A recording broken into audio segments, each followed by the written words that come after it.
ያላት የዕለት ገቢ ነው። መኪና አላቸው፣ ለተለት ይሰራሉ። ልጅ አላት ሁለት ልጅ። ያው በቀን 1000 1500 ነው የሚያገኙት። እኔ ደግሞ ውዱህያ አርጄ ለሷ መስጠት እችላለሁ አልችልም? ትችላለሽ።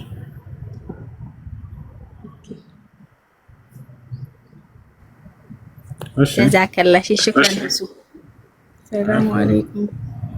ወአለይኩም ሰላም ወራህመቱላሂ ወበረካቱ። አንድ ጥያቄ ነበረኝና እሱ ቤተሰቦች ተለያይተዋልና አንድ ላይ አይደሉም፣ ተፋተዋል። አባቴ 6 ልጆች አሉና ከኔ ጋር ነው ያለው። ውጭ ሀገር ነው። አባቴም ውጭ ነው ያለው።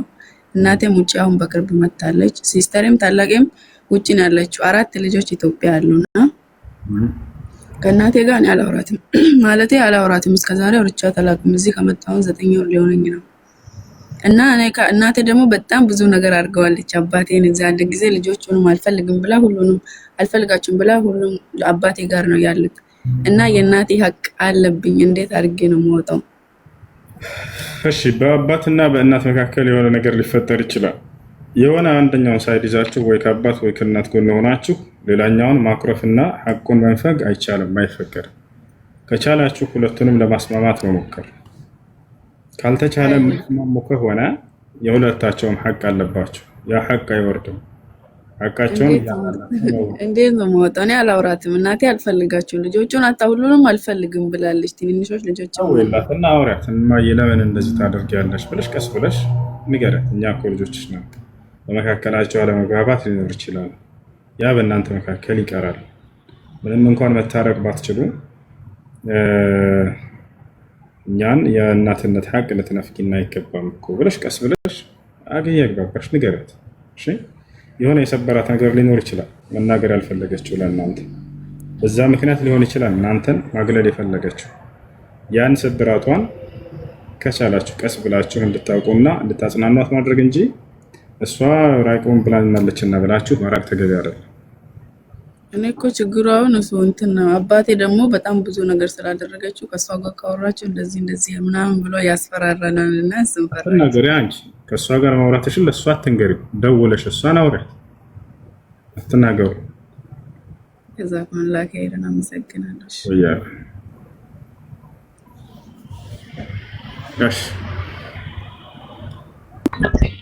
እሺ እሱ አንድ ጥያቄ ልጠይቅ። አሁኑ ጀዛከላህ ኸይር ባሪክ አብራርተልኛል። አንድ አሁን ጓደኛ ጠይቅልኝ ስላለው ነው። አባቴ እናቴን ይበድላታልና እሱን እኛንም ብዙ እንትን አይደንም አይካድመንም። ከህፃንነታችን ጀምሮ ልብስ ምናምን ትምህርትም ቁርአንም አላስቀራንም። እናቴንም ይበድላታል። እናቴን ሲበድላት ስላየው ደግሞ የሱን ሐቅ ለመወጣት አላነሳሰፊልና አይፈቅድልኝም። ያ እንዴት ነው ብሎን እናቴ ስለበደላት እኔ ደግሞ ውስጤ እሱን ለመካደምና ለአባቴ ያለው ክብር ለመስጠት ልና አይፈቅድም ይላል። እንዴት ታያለህ? አሁን ቀደም የመለስኩት ነው፣ ሌላ መልስ የለውም። አንተ እናትና አባቶቻቸው ቢበዳደሉ ሁለቱንም ለማስታረቅ መሞከር፣ በመካከላቸው ገብታችሁ ካልተቻለ ግን የእናትና አባታቸውን እያንዳንዳቸውን ሐቅ የመወጣት ኃላፊነታቸው ይቀጥላል፣ አያቋርጥም። እሺ ጀዛከላህ ኸይር። ወያኩም ሰላም አለይኩም። ወአለይኩም ሰላም ወራህመቱላህ።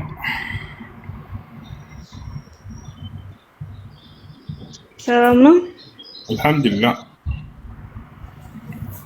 አንድ ጥያቄ አለኝ። እሺ ሰው ሲሞት ቀብር ውስጥ ጥያቄ አለ? በአረብኛ ነው የሚመለሰው። አረብኛ የማይችል ሰው በምንኛ ነው? በአረብኛ ነው የሚመለሰው ያለሽ ማን ነው? ማለት የቀብር ውስጥ ጥያቄ አለ እኮ በአረብኛ ነው ያለሽ ማን ነው? ማለት ፈጣሪ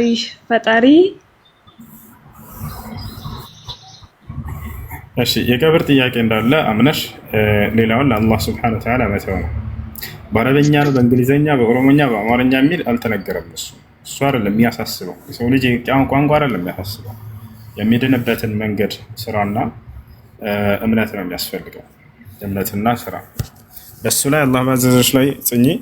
ከዚያ ያን ቋንቋውን ደግሞ እርሱ አላህ ሱብሓነሁ ወተዓላ በእርሱ ላመኑና እርሱ ያዘዛቸውን ለሰሩ ሰዎች የዛኔ የቀብር ጥያቄንም ሁሉንም እንደሚያገራላቸው ቃል ገብቷል። ዩሰቢቱ ላሁ አለዚነ አመኑ ቢልቀውሊ ሳቢት ፊል ሐያቲ ዱንያ ወፊል አኺራ ይላል።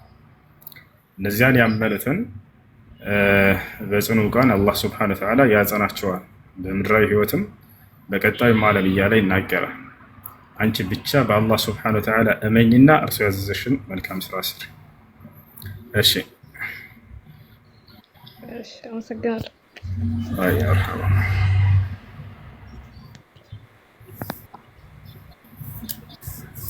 እሺ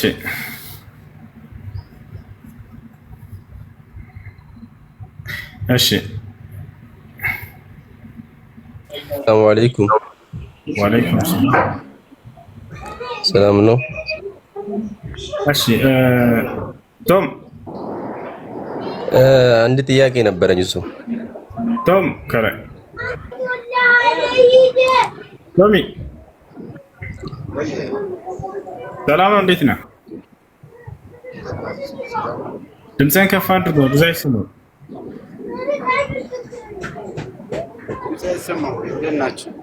አለን ደህና ነን። ኢየሱስ ያድናል ብለህ ኮሜንት ላይ ጻፍከው።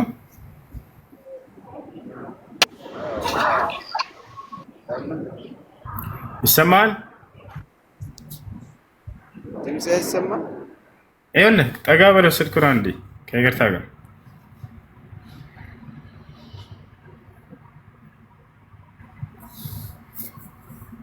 ሄሎ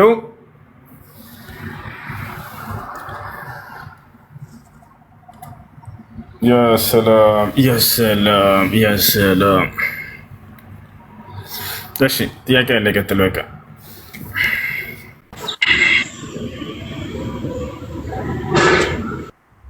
ሰላም አለይኩም። ወአለይኩም ሰላም ወራህመቱላሂ ወበረካቱ። ሰላም ነው እሱ? አልሐምዱሊላህ አልሐምዱሊላህ። እና አንድ ጥያቄ ነበረኝ። ለምሳሌ እኛ ሰዓት ሲረፍድብን አህለሱና መስጂድ ነበረ የምንሰግደው። ሰዓት በረፈደብን ጊዜ ደግሞ አህባሾች መስጊድ እንገባለን። ከዛ የሚያሰግደው አካል ብዙም በፋቲያ ላይ ትንሽ ችግር አለ፣ ይሰባብራል። በዛ ሰውየው በሚንሰግድ ሰዓት የኛ ሰላታችን ነው የሚበላሸው ወይስ የሱ ሰላት ብቻ ነው የሚበላሸው? ከቂራአቱ በፊት አቂዳው ነው ከእርሱን ተከትለህ እንዳትሰግድ የሚያደርግ። አላህ ሱብሓነሁ ወተዓላ ከዓርሽ በላይ ነው የሚለውን ቃል የካደ ሰው ተከትሎ መስገድ አይቻልም። አላህ ሱብሓነሁ ወተዓላ ለራሱ በቁርአን እና ነቢ ሰለላሁ ዐለይሂ ወሰለም በሐዲስ ላይ ያጸደቁትን የአላህን ስምና ባህሪ አንዲትን ብትሆን እንኳን የካደን አካል ተከትሎ በፍጹም መስገድ አይቻልም። አላህ ሱብሓነሁ ወተዓላ ውጭ ለሌላ አካል አምልኮ የሚሰራን ሰው ተከትሎ መስገድ አይቻልም።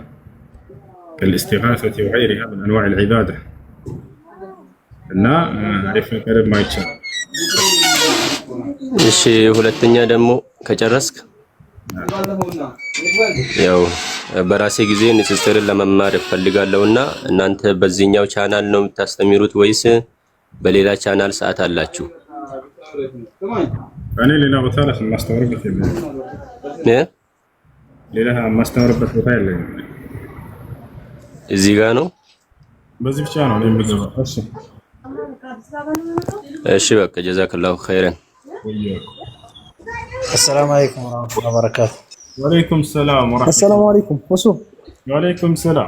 أستاذ وحيد 19 ዙር ጀምሯል መሰለኝ ምዝገባ እንዲመዘገብ ወይ በውስጥ አወራ ይበለው በውስጥ አወራኛ ብሩ። አሁን እንት የጠየቀው ልጅ ከላይ ያለው እኔን አናግረው። እሺ አናግረው። ሆሶ ሰላም አለይኩም። ወአለይኩም ሰላም ወራህመቱላህ። ጥያቄ ነበረኝና የኢድ ሶላት ያለፈው ሰው ካለፈ አለፈ ነው ወይስ ቤት መስገድ ያለበት? ምንድነው ማድረግ ያለበት? ካለፈ አልፏል።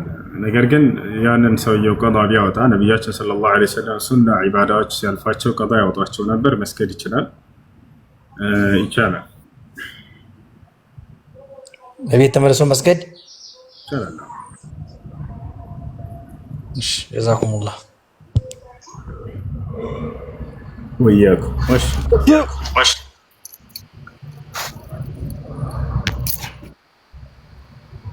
ሰላሙ አለይኩም። ወአለይኩም ሰላም ወራህመቱላሂ ወበረካቱ። እንዴት ነህ? ማነው እሱ? አልሐምዱሊላህ ደህና ነኝ። አልሐምዱሊላህ። አንድ ጥያቄ ነበረኝ። እሺ ስለ ፎቶ ነበር መጠየቅ የፈለኩትና ያ እስቲ ትንሽ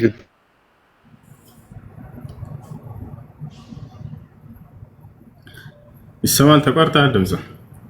ታብራራልኝ ስለ ፎቶ። እሺ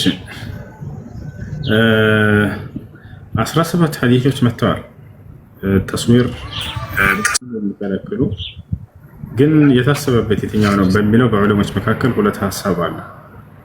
አንደኛ ሁሉም ዑለሞች የተስማሙበት ነገር ምንድነው? ከድንጋይ ሊሆን ይችላል፣ ከእንጨት፣ ከዛፍ፣ ከምናምን ነገር ዘዋቱል አርዋህ ሩህ ያላቸውን ነገራቶች መቅረጽ፣ ልክ ጣዖት ሰዎች እንደሚሰሩት ሐውልት እንደሚሰሩ አይታቸዋል። የሰው ቅርጽ ምናምን እንደዚህ ከድንጋይ ከእንጨት ምናምን። በዚህ ላይ ያለምንም ኺላፍ በዑለሞች መካከል ያ ሐዲስ እሱን ይመለከታል፣ ይሄ ሐራም ነው ብለው ተናግረዋል። እንዲህ አይነቶች በፍጹም ማዘጋጀት አይቻልም።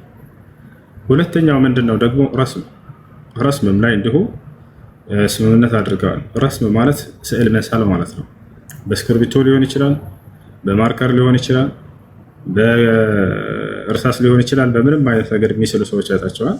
ሩህ ያላቸውን ነገራቶች ይሄ ክልክል ነው።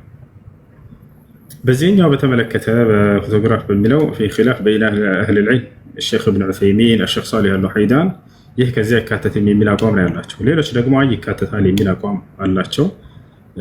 والله اعلم ይሄን ይመስላል። እሺ ሌላ ጥያቄ ልቀጥል። السلام عليكم ورحمة الله. وعليكم السلام ورحمة الله وبركاته. عيد مبارك وسوء. تقبل الله منا ومنكم صالح الأعمال وكل عام وأنتم بخير.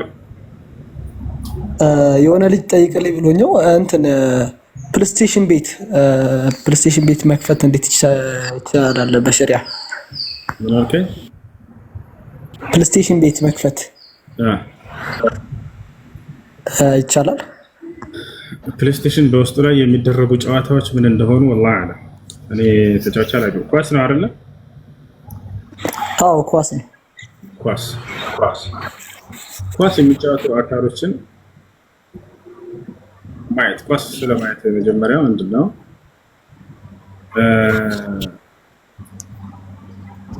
ከጉልበታቸው በታች ክፍት የሆነን ሰው ማየት ነው። ከጉልበት በላይ ይቅርታ እሱ ያኔ ነብያችን ሰለላሁ ዐለይሂ ወሰለም መክሮ እንደሆነ ገልጸዋል። ረጥ ፈኺዘከ ፈኢንሁ ዐውራ። አብዛኛው ኳስ ተጫዋች ደግሞ በዚህ ሁኔታ ነው። ሌላኛው ቁማር አለው። ቁማር የሚኖርበት ከሆነ ሐራም ነው። ሌላኛው ሲጫወቱ ጊዜ በዚያ ላይ ጸብ ላይ የሚያደርሳቸው ከሆነ አይቻልም። ሌላኛው የሶላት ወቅትን የሚያሳልፍ ከሆነ እየተጫወተ አይሆንም፣ አይቻልም። እንዲህ አይነት ነገራቶች። ሌላኛው ህፃናቶችን ጊዜ የሚገድል ነው። አንድ ህፃን ልጅ ይህን ጨዋታ ካገኘ ጊዜውን በአግባቡ እንዳይጠቀም ያደርገዋል። ወደ ቁርአን ቤት ሂድ ሲባል፣ ትምህርት ቤት ሂድ ሲባል እየጠፋ እዛ እንዳሳልፍ ያደርገዋል። የህፃናት ልጆችን እንዲያባክኑ የሚያደርግባቸው ከሆነ ይህን ውድ ጊዜያቸውን እንዳይጠቀሙ የሚዘጋባቸው ከሆነ አሁን የተሰበሰቡት ምክንያቶች ሁሉ ተደምረው አይሆንም፣ አይቻልም። እነዚህ ነገራቶችን ሶላትም ላይ ቢሆን ራሱ እየተጫወተ የሆነ የሚመስል ጨዋታ ላይ ሆኖ እያለ አዛን እየተባለ ያንን አቋርጦ መቼ የሚሄድ የለም። ይሄ ነው ትውልዱን ሊያዘናጋ የሚችል ማንኛውንም ነገር አርቁለት። እነዚህ በተለይ ህፃናት ልጆች ትልቅ ሀብቶች ናቸው ለትውልድ ለሙስሊሙ ነው። ትልቅ ሀብቶች ናቸው። እነሱን ቁርአን እንዲቀሩ ትምህርታቸውን እንዲማሩ ይህን ወደ ጊዜያቸውን በእውቀት እንዲያሳልፉ የሚያደርጉ ነገራቶችን ማድረግ እንጂ ጊዜያቸውን እንዲያባክኑ የሚያደርገባቸውን ነገር መጠቀሙ ተገቢ አይደለም። والله አለም። እሺ መርሐባ። ሁለተኛው ደግሞ ነብዩላህ ኑህ አለይሂ ሰላም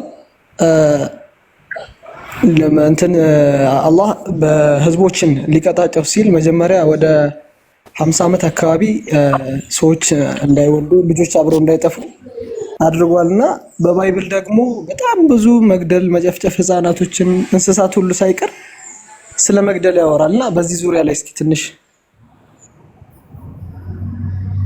እሺ የመጀመሪያ ያልከው ምንድነው? ለ50 ዓመት ያክል እንዳይወልዱ አድርጓል ነው ያልከው? ነብዩላህ ሰላም ህዝቦችን እንዲያጠፋ መጀመሪያ አላህ እንትን ሲላቸው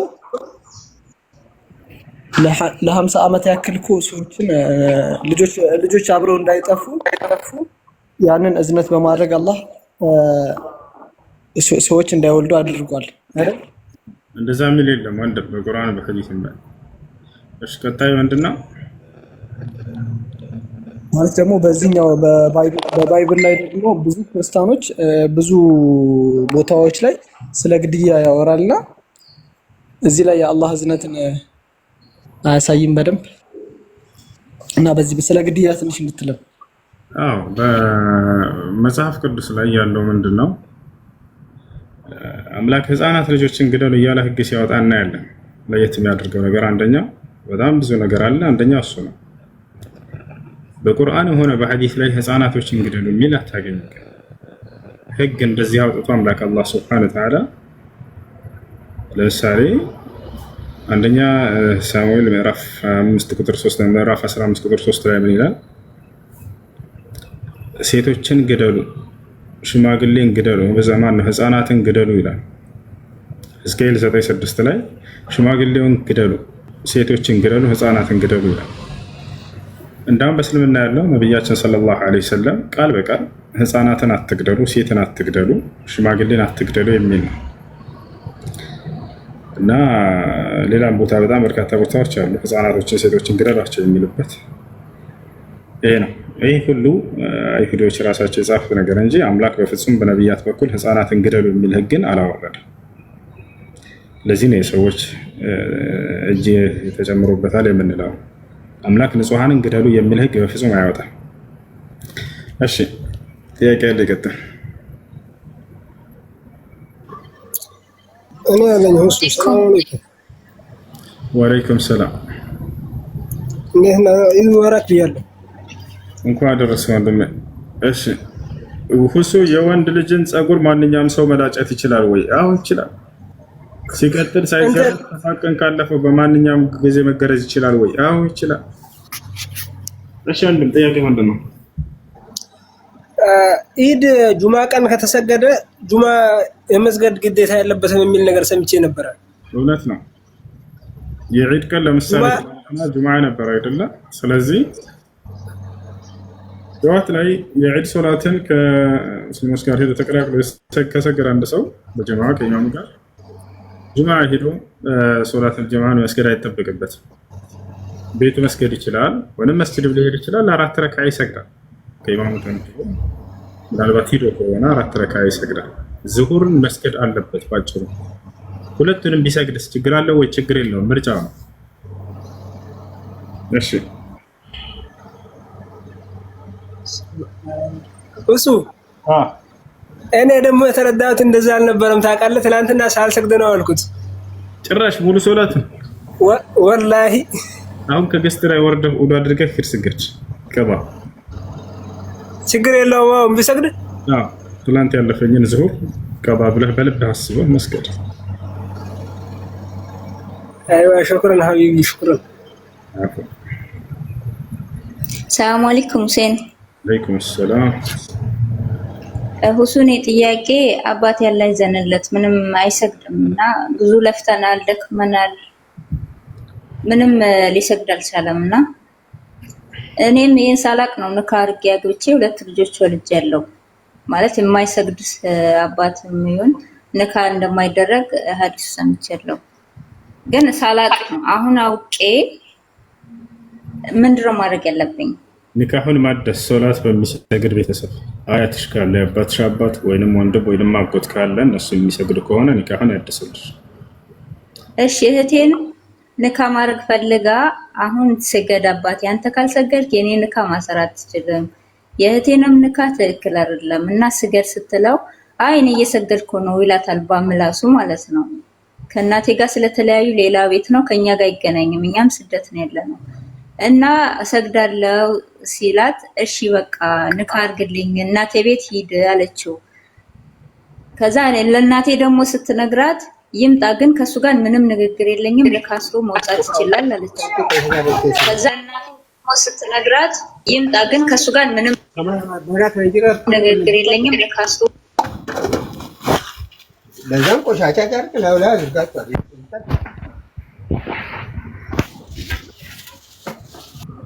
እሺ ሶላት ጀምሯል አልጀመረም? የዛኔ ኒካ ሲያስርላት ንካ ሊያስርላት ነው ገና ማለት ነው። ልታስር ፈልጋ መስገድ አለበት አባቴ ካልሰገድኩ ውክልና ላጎቴ ስጥልኝ አያታችን ስለሌሉ ማለት ነው እኮ እሱ ኒካ አሰረላት አባቷ ልታስር ነው ገና አላሰረችም። ገና እየጠየቀችው ነው።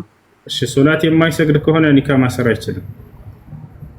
ስለዚህ ውክልና መስጠት አለበት ለወንድሙ ለወንድሜ ውክልና መስጠት አይችልም። ወንድምሽ በቀጥታ ኒካህን ማሰር ይችላል። አባትሽ ታዲያ ምንድነው የሚደረገው ከተባለ ለአባቷ ወላጅ ስለሆነ ምንም እንኳን ባይሰግድም ወላጅ እንደመሆኑ መጠን ስለወለደ አካል ላገባ ነው በቃ ተብሎ ይነገረዋል። ኒካ የሚያስረው ግን ሶላት የሚሰግደው ወንድምሽ ነው። ለአቅመ አዳም የደረሰ ከሆነ ደርሷል፣ እሱ ማሰር ይችላል። እሺ የምሰራበት ቤት ሰውየው በጣም ሲጋራ ያጨሳል። ውጪ ሲሆን ውጪ ያጨሳል፣ ውስጥ ሲሆን ደግሞ ሽንት ቤት ላይ ነው የሚያጨሰው። እና እኔ ደግሞ ሽንት ቤት ለማጠብ ስገባ በጣም ነው የሚሸታውና አንዳንዴም ደግሞ ውጪ ሲሆን ሲጋራን ስተሻቀብኝ ይለኛል። ሐራም ይሆንብኛል? ያው ሲጋራ ለሚያጨስ ሰው ሲጋራ መቀበል አይቻልም፣ ሐራም በመጥፎ ነገር ላይ መተባበር ነው። አላህ ሱብሓነሁ ወተዓላ በቁርአን ላይ ወተዓወኑ ዐለል ቢሪ ወተቅዋ ወላ ተዓወኑ ዐለል ኢስሚ ወልዑድዋን ይላል። በመልካም ስራ ላይ እና አላህን በመፍራት ላይ ተባበሩ፣ በኃጢአት ላይ እና አላህን በማመጽ ላይ አትተባበሩ ይላል። ሲጃራን ደግሞ ማጨስ ሐራም ለክልክል ነው። ለሚያጨሱ ሰዎች ማቀበል መስጠት ደግሞ ሐራም ነው። قال الشيخ ابن عثيمين رحمه الله تعالى لا يجوز بيعه ولا شراؤه ولا التجارة فيه ولا تعاطيه እርሱን መግዛትም መሸጥም ማጨስም በእርሱ መነገድም እንዲሁም እርሱን መቀባበልም መሰጣጠት አይቻልም ፍጹም ብሏል። ኢንሻአላህ ሁሱም ስራ መቀየር ነው ያለብኝ ማለት ነው ወይስ አላቀብልም ልበለው? ሽታው እንዳለ ሆኖ ማለት ነው። አላቀብልም በዩ እሺ ለባረር ከስራ አይ እንደሱ ሳይሆን ንገረው ሲጃራ ማጨስ ሐራም ነው። ለሐራም ነገር ነው ደግሞ ልተባበር አልችልም ብለሽ አስረጅውና ከተረዳ ሰየው። እምቢ ካለ ግን ወዳ ውጪ ሳይሆን ስራ የምትሰሪበትን አመቻችተሽ መቀየር በቃ ኢንሻአላህ። ጀዛከላሁ ሱ አላህ ረጅም እድሜ ከጤና ጋር ይስጠን። እንዳት አንተ የምትፈልገውን اللهم اني ለኔም ዱአ አድርግልኝ በሰላም ልጆቼ ጋር እንድገባ። ኢንሻአላህ በሰላም ያስገባሽ። አሚን አሚን። እሺ ጥያቄ ያለው ካለ ክርስቲያኖች ካላችሁ መግባት ትችላላችሁ። እሺ ጥያቄ ያለ ይቀጥል። ከታች ያለች ጥያቄ ያላችሁ?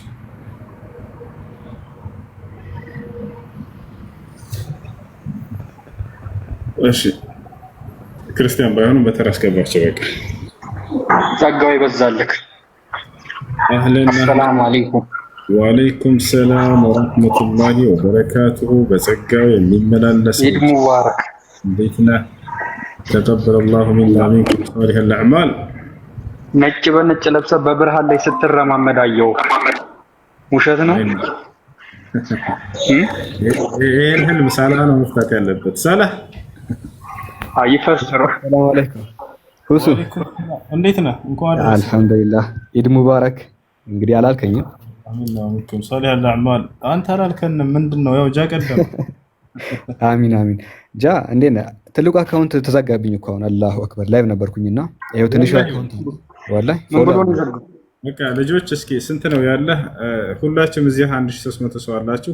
ሳላህ የሚለው ልጅ ፎሎ አድርጉት። እሺ ፎሎ አድርጉት።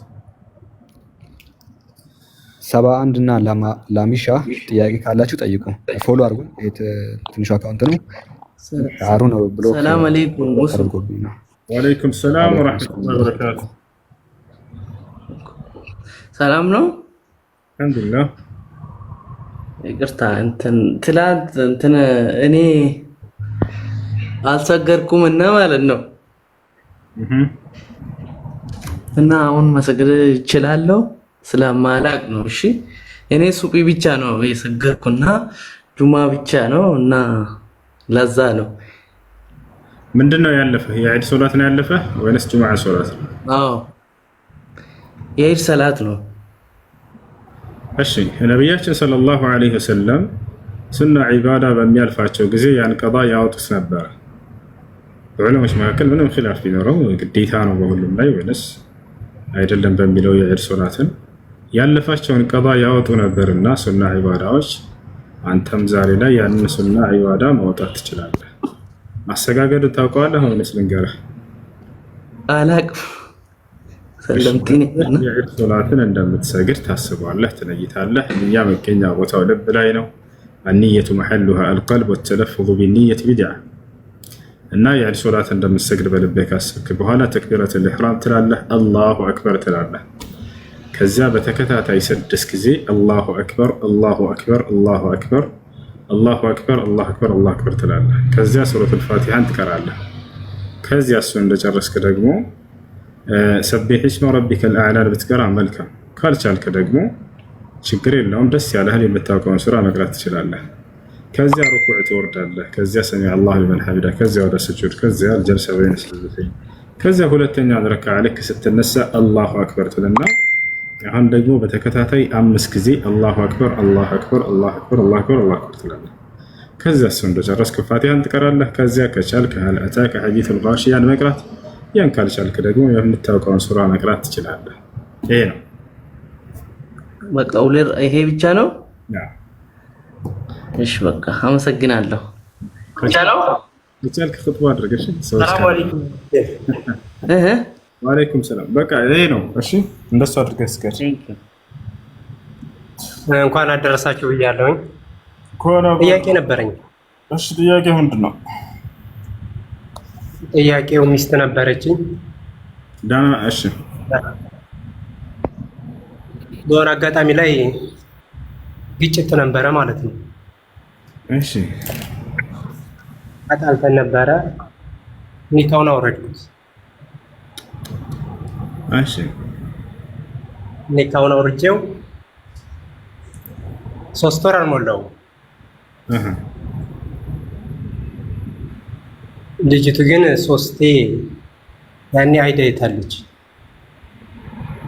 እኔ በመልስ ያኔ 3 ወር አልሞላውም መመለስ ይችላል ኒካው? ሀይድ በማየት ላይ ያለች ወጣት ሴት ከሆነች በሀይድ ነው የሚቆጠረው።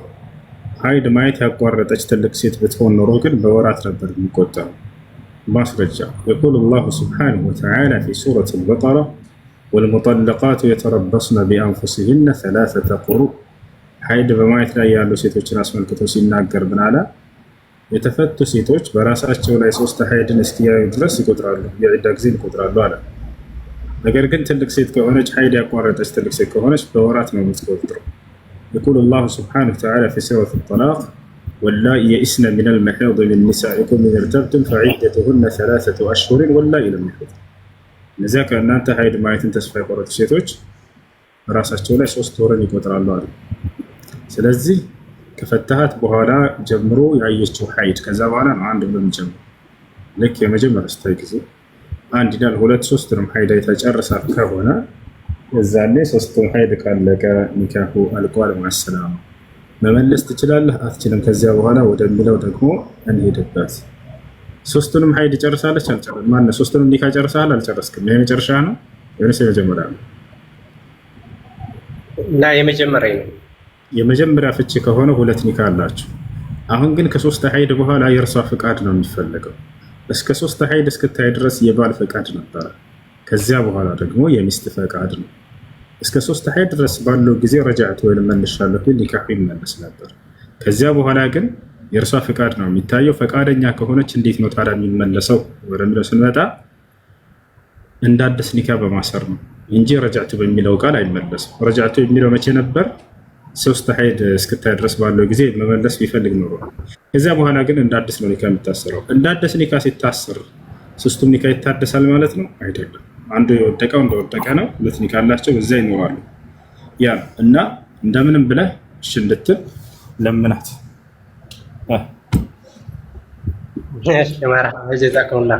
አላህ ያስማማችሁ። አሚን። ሰላም አለይኩም ወራህመቱላሂ ወበረካቱሁ። ወአለይኩም ሰላም ወራህመቱላሂ ወበረካቱሁ። ለሁላችሁም ኢድ ሙባረክ ብያለሁ። ሶሂህ አልቡኻሪ 5988 ላይ ከአላህ ስሞች መካከል ይሄን ማህፀን የሚለው እንዴት ነው? እሱ የቅዱሳንስ ተፍሲሩን ቅዱሳን እንደዛ ሲሉ ስለመቼም ከዛ ወደ አማርኛ እንትን ሳደርገው እንደዛ መጣልኝ። ለዛ ነው እሱ ያንተወረባከ ወደ አማርኛ እንትን ሳደርገው አለ ጉግል ትራንስሌት ላይ ሄደህ ማለት ነው አይደል? እኔ ሙስሊም ነኝ ማለት እንደዛ ሲሉ እየተራስ ወይ እነሱን አካር ተጠቅመው ነው እዛ ገባ ይልሃል። ከዛ ጉግል ትራንስሌት ጉግል ላይ ያስገቡልሃል። ከዛ በኋላ ያደን ጽንስ ብለው ተርጉመው ለሰጣቸው ይሆናል። አረበኛ እንደ ቁምጣ ነው የሚያጥራቸው እነዚህ ትውልዶች ማለት ነው። ለዚህ የዛኔ ምን ያደርጋሉ? በአረበኛኛ ስንፈታላቸው በአረበኛ ተደበቃቸው ይሉናል። ለራሳቸውስ በምድር የሚፈቱት ጉግል ትራንስሌት ላይ ሄደው ቢያንስ አረበኛ የሚችል ክርስቲያን ይኖራል እኮ ያን መጠየቅ አይቀልም እንዴ? አረበኛ ቋንቋ ሙስሊሞች ብቻ አይደለም። ገብታችኋል አይደለ? ክርስቲያን ሆኖ አረበኛ የሚችሉ አሉ። እነሱን ወስዶ ማሳየት ይቻል ነበር። ይሄ ቃል ማህፀን ይላል ወይ ብትሏቸው አይልም። በፍጹም ዝምድና ነው። አንዴ ላሳያችሁ። ዝምድና ነው። አንተ ቁጥሩን ንገረኝ ላውጣልህ።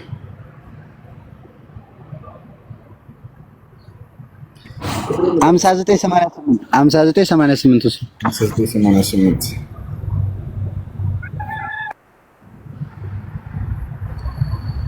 ቡኻሪ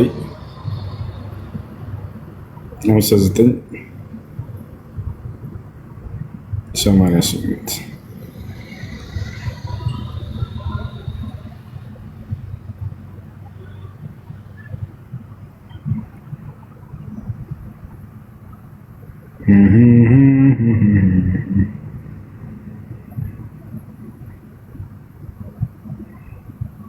يا قدم الدالكوتش 5988 حدثنا خالد بن مخلد حدثنا سليمان حدثنا عبد الله بن دينار عن أبي صالح عن أبي هريرة رضي الله عنه عن النبي صلى الله عليه وسلم قال إن الرحم سجنة من الرحمن فقال الله من وصلك وصلته ومن قطعك قطعته.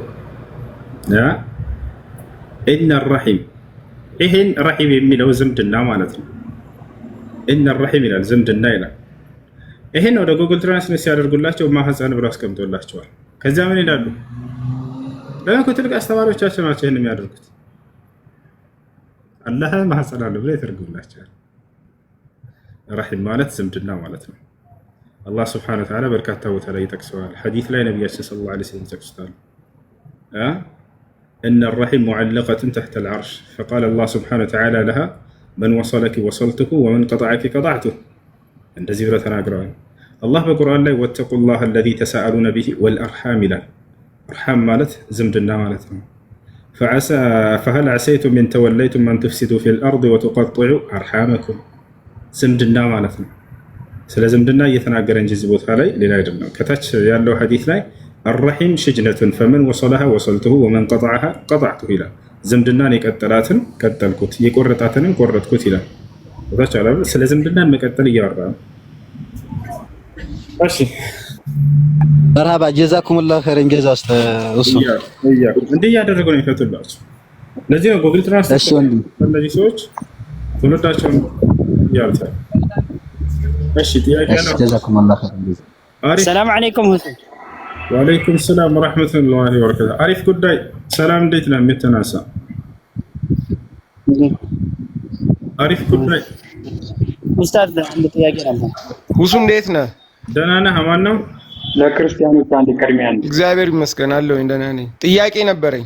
እሺ ጥያቄ ምንድን ነው?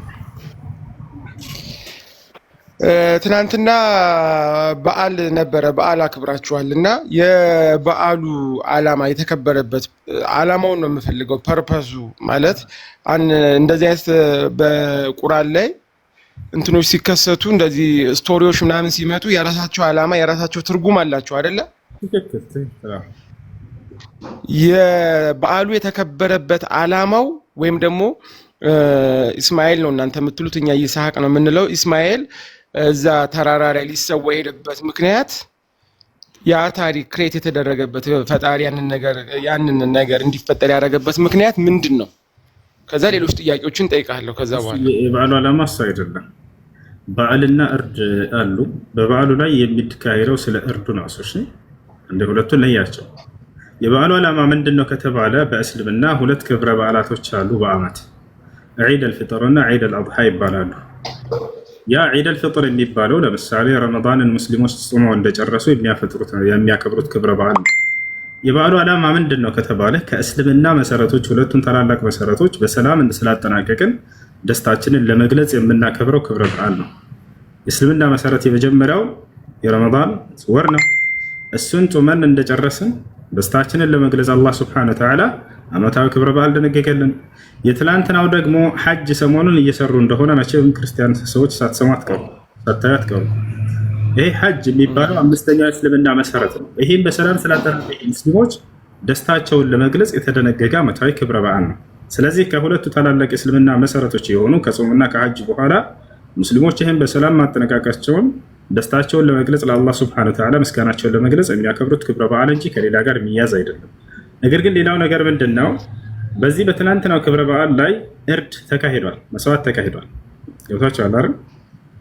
ያ ነው ከኢስማኤል ዓለይሂ ሰላም ጋር የተያያዘ እንጂ የበዓሉ እንትን ምክንያት አይደለም። እሱ ይሄ በዓል ከእስማኤል ጋር እዛ የተያያዘ ነው የሚሉት የስተት ነው። ነቢያችን ሰለላሁ ዐለይሂ ወሰለም በዚህ ቀን እርድን አርደዋል፣ መስዋዕት አድርገዋል። ይህ ቀን የሚሆነው በትናንትናው ቀን ነበር። አብርሃም ልጁን ኢስማኤልን በመካ ተራራ ላይ እየወሰደ ሳለ አምላክ አላህ ሱብሓነሁ ወተዓላ እረድ ብሎ አዞት ማለት ነው። እንግዲህ ነቢያቶች ተፈትነዋል። ለምን እንደታዘዘ ራሱ ኢብራሂምን አላህ ሱብሓነሁ ወተዓላ ሲገልጽልን፣ አላህ በቁርአን ላይ ሲገልጽልን በሱረቱል አንከቡት መጀመሪያው ላይ ምን ይላል? ألف لام ميم أحسب الناس أن يتركوا أن يقولوا آمنا وهم لا يفتنون ولقد فتنا الذين من قبلهم فلا يعلمن الله الذين صدقوا ولا يعلمن الكاذبين ሰዎች አምነናል ብለው ዝም ብለው በከንቱ ሳይፈተኑ የሚተው ይመስላችኋልና? ላ እኔ እንዲህ አላደርግም አላመጣም። አማኞችን እፈትናቸዋለሁኝ አለ። በእምነታቸው ላይ ምን ያክል ጠንካራ ናቸው የሚለውን ያዩ ዘንድ እነዚህ አካሎች ይፈተናሉ። ስለዚህ ኢብራሂም ዓለይሂ ሰላምም ተፈትኗል። ነብዩ ሰለላሁ ዐለይሂ ወሰለም ሁሉም ነብያት ተፈትኗል። ያዕቆብ ተፈትኗል። በማን ተፈተነ ከተባለ በልጁ ተፈተነ። ነገር ግን ነብያቶች ሁሉንም የተፈተኑበትን ተዋተውታል። አንድ የወደቀ ነብይ የለም። ኢብራሂም ዓለይሂ ሰላም የተፈተነው ፈተና ምን ነበር? በስንት መከራ ያገኘውን በእርጅና እድሜው ላይ ያገኘውን አንድ ልጁን እረድ የሚል ፈተና ነበር። ሁለተኛ ልጅ፣ ሶስተኛ ልጅ ለፈተና የሚቀርብ አይደለም። የመጀመሪያ ልጅን ነው በስንት መከራ ያገኘውን ልጅህን በቃ ይሄ ልጅህን እረድ ስትባል የዛኔ ትልቅ ፈተና ነው ላንተ።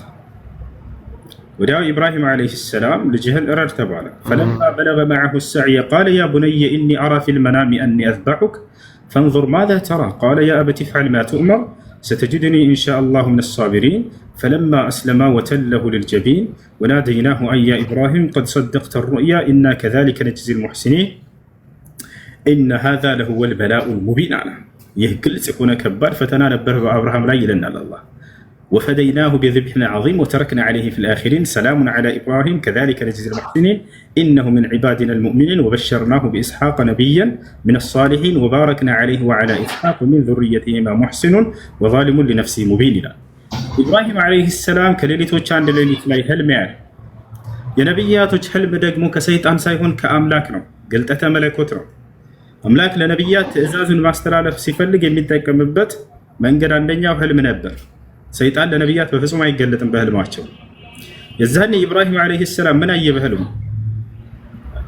ልጁን ሲያርድ ተመለከተ። ያ ማለት አምላክ አላህ ሱብሓነሁ ወተዓላ እረድ እያለው ያ ቡነየ ኢኒ አራ ፊል መናሚ አኒ አዝበሑከ አለው። ልጄ ሆይ እኔ በህልሜ አንተን ሳርደህ ተመልክቻለሁኝ አለ። እስማኤልም ይህ የአላህ ትእዛዝ እንደሆነ ስላወቀ ምን አለ? ቃለ ያ አበቲ ፍዐል ማ ቱእመር አለ። አባዬ ሆይ የታዘዝከውን ፈጽም አለው። ያየኸውን ህልም አላለም። ለምን? ትእዛዝ ብሎ ገልጾ ኢስማኤል የአምላክ ህልም ለነብያቶች የሚያሳያቸው ትእዛዝ እንደሆነ ያውቃልና የታዘዝከውን ፈጽም በእኔ ላይ አለ። አይ አታርደኝ። አንዴ ሁሱ ይቅርታ ላቋርጥ ገባኝ፣ ግን አንዴ ልጨርስ። እሺ ይቅርታ። እሺ ትቀጥላለህ። ከዚያ በኋላ እስማኤል ምን አለ? ቃለ ያ አበቲ ፍዐል ማ ትኡመር፣ አባዬ የታዘዝከውን በእኔ ላይ ፈጽም አለው። ምን ያክል ታዛዥ ናቸው ነቢያቶች። ኢስሐቅም ታዛዥ ነው ያ ጀማዓ። ስለ ኢስሐቅም በኋላ ሊተርክልን ነው የእርዱን ልጅ ከጨረሰ በኋላ መጨረሻም ላይ ለአብርሃምም ኢስሐቅን ከዚያ በሰርኩት እያለ ይናገራል። ነገር ግን እስማኤል ምን አለ? ቃለ ያ አበቲ ፍዐል ማ ትኡመር፣ አባዬ የታዘዝከውን ፈጽም፣ ስተጅዱኒ ኢንሻአላሁ ሚነ ሳቢሪን፣ በአላህ ፍቃድ ከታጋሾች ሆኜ ታገኘኛለህ አለ። ሶብር አደርጋለሁ ለአላህ ትእዛዝ። አባትም ለማረድ ቢላውን አነሳ፣ ልጅም ለመታረድ ፈቃደኛ ሆኑ። ያውና አባቴ አንገ ለአላህ ትእዛዝ ያደረ ነው፣ ውሰደኝ ረደኝ አለው። ፈለማ አስለማ ለአምላካችን አላህ ሁለቱም እጅ በሰጡ ጊዜ ለትእዛዝ ያለ ወተለሁ ልልጀቢን ወናደይናሁ ያ ኢብራሂም ዓለይሂ ሰላም ልጁን በመካ ተራራ ላይ እየወሰደው እያለ በዚህ አጋጣሚ ነው ሰይጣን ተገለጠለት ይባላል ለኢብራሂም ዓለይሂ ሰላም። ኦኬ እንትኑ ስቶሪውን ነው አሁን በደንብ እየነገርከኝ ያለው እንጂ ሁሱ ጥያቄን አልመለስክልኝም። ለምን መሰለህ? ጥያቄ የኔ ጥያቄ ምሳሌነቱ ወይም ደግሞ ያ ነገር ያ ታሪክ የመጣበት የራሱ የሆነ ምክንያት አለ። ዝም ብሎ አይደለም ታሪኮች በባይብልም በቁርአንም ክሬት የሚደረጉት የሚመጡት። ጥያቄን አልመለስኩም። ከዛ በኋላ ቀደም ያላነሳውን አዲስ ጉዳይ አነሳ። ምን አዲስ ጉዳይ አይደለም፣ አላገኘኝም ማለት ነው እንጂ አዲስ ጉዳይ አይደለም እያነሳው ያለሁት። የጠየቀውን መጀመሪያ ድገመው። እሺ ጥያቄ ምን ነበር? ስትገባ ጊዜ ጠየቀው እንዳትረሳው። ጥያቄ እኮ ምሳሌነቱ ያ ታሪክ የመጣበት ምክንያት ምሳሌነቱ ብለህ አልጠየቅም። በዓልን የምታከብሩት የትላንትናው በዓል የተከበረው ምንን መሰረት በማድረግ ነው አልከን አይደለ? ምን ብዬ መለስኩልህ እኔ? መሰረቱ ማለት ምን ማለት መሰለህ? ምናልባት ወይ አለመግባባት ሊሆን ይችላል። እሺ ላብራራለህ። አሁን የመለስኩት ንገረኝ፣ ተረድተሃል አልተረዳህም የሚለውን በዓሉ ምንን አስመልክቶ ነው ከተባለ መልስ መልሼልሃለሁ። ያ መልስ ምን ነበር? ድገመው። የመለስክልኝ መልስማ ያው የነቢያት የራሳቸውን ፈተና ይመጣባቸው ነበረ ከፈጣሪ። ስለዚህ ያንን ፈተናቸውን እንዲወጡት ፈጣሪ ያመጣባቸው ልክ እንደ ኤግዛም ያንን በዛ ውስጥ በፈተና ውስጥ እንዲያልፉ የሚያደርጉት ነገር ነው ያልከኝ ባጭሩ ማለት ነው። ይሄው ከኔ ጋር አይደለም። እሺ አሁን ጥያቄ ላብራራልህና ነገር አለ ገብቶኛል። ታስተላልፋለህ። ከስበል ምሳሌነቱ ለኢየሱስ መስዋዕት ምናምን ልትል ነው አይደል? እሱ የበዓሉ መሰረት ምንድነው የሚለውን ጥያቄ ጠይቀህ ስመልስልህ ጊዜ የመለስኩትን መልስ ራሱ አላዳመጥክም። አይምርሃለሁ ሌላ ቦታ ነው። በዓሉን ምንን አስመልክቶ ነው ብያለሁኝ። ሁሱ አዳምጫለሁ። እሺ ካዳመጥከኝ አዳምጫለሁ። መልሱ ምንድነው? አዳምጫለሁ። መልሱ ምንድነው ያልከኝ? እንትን የነገርከኝ ታሪክ ነው የነገርከኝ ያለው የነበረው ነገር ታሪኩን በኋላ ነው የነገርኩት። መልሱ ግን አላውቀውም። እሺ በኦሪት በድሮ በአብርሃም ጊዜ መስዋዕት ይቀርብ ነበር አይደለ? ለፈጣሪ በአብርሃም ጊዜ መስዋዕት ይቀርብ ነበር። አዎ መስዋዕት ይቀርብ ነበር አይደለ? ለዛም ነው እስማኤል እንዲሰዋ ፈጣሪ ያዘዘው። ምንድን ነው መስዋዕት እንደሚቀርብ በአብርሃም ጊዜ? እንዴ ልጁን እኮ ሰዋልኝ ወይም ረዳው ያለው እኮ ልክ እንደ መስዋዕት ልምድ ስለነበረ ነው በወቅቱ አይደለ እንዴ? እሺ ለኃጢአት መስዋዕት ነበር ልጁን ሊያርድ ያለው። በዛ ጊዜ የኃጢአት ማስተሰሪያ መስዋዕት እርድ ይቀርብ ነበረ። ገባ? እሺ አልኩህ። ያው አብርሃም ልጁን ሊያርድ ያለው ለኃጢአቱ መስዋዕት ይሆን ዘንድ ነው ወይ? እሱ ለፈተና ሊሆን ይችላል። የአብርሃምን ፈጣሪ ያለውን እና በዚያ ላይ እንድታወራ ነው። ለምንድን ነው የተፈለገው? ለኃጢአት መስዋዕት ነው። ከኃጢአት መስዋዕት ጋር ምን አገናኘው ነው? ከልክ ማስረጃ አምጣ። የሚያገናኘውን ነገር ልንገርህ። ፈጣሪ ለኃጢአት መስዋዕት ነው ወይ ልጁን ሊሰዋ ያለው አብርሃም? ያው እኮ አዳምጠኛ፣ እያዳመስከኝ ጊዜ ስጠኝ እኮ ጥያቄው ነው ወገራሽ። ለኃጢአት ማስተሰሪያ መስዋዕት የማይቀርብ ቢሆን ኖሮ ቢሆን ኖሮ በሌላ ነገር ይፈትነዋል እንጂ ፈጣሪ በሌላ ነገር ይፈትነዋል እንጂ ልጅህን ሰዋልኝ አይለውም እኮ በሞሪያም ተራራ ላይ እስማኤል እንዳርድ ያለው ማስረጃ ምንድነው? እና ትልቁ ላይ አድርገንና አውጥተህ ሳይ እሺ ያላ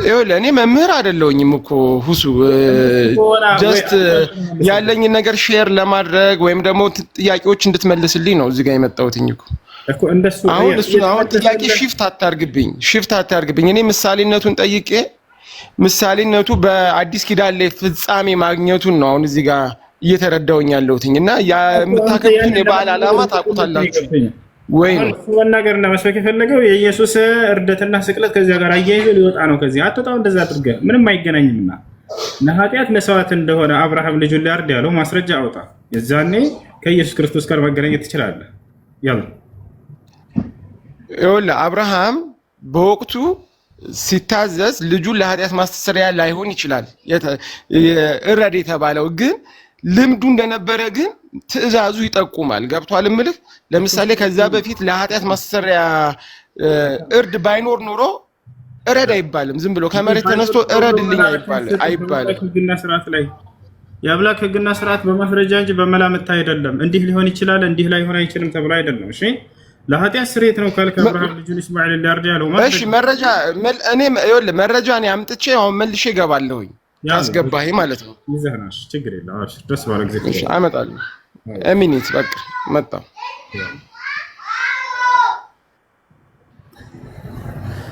እሺ ይሄ ሁሉ ጉድ ምንድነው ኢየሱስ ክርስቶስን ስቅለት እንትን ለማለት ነው ለማጽደቅ ነው ገብታ የጠየቀው በዓሉ ለምንድን ነው የምታከብሩት አለ ምን ብላችኋል ሰሞኑን በዓሉን የሚያከብሩት ከእስማኤል ጋር በተያያዘ ጉዳይ እንደዚህ በእርድ ጉዳይ ነው ይላል ለምን አገናኘው ከበዓሉ ክፍል አንድ ክፍል ነው እርድ ማረድ የሚለው በዓሉ እንዳውም የተደነገገው ከእርዱ ጋር ምንም ያያይዘው ነገር የለም እስማኤል ስለታረደ በዓልና ክብር እንላለን እንዴ በፍጹም አንነኛ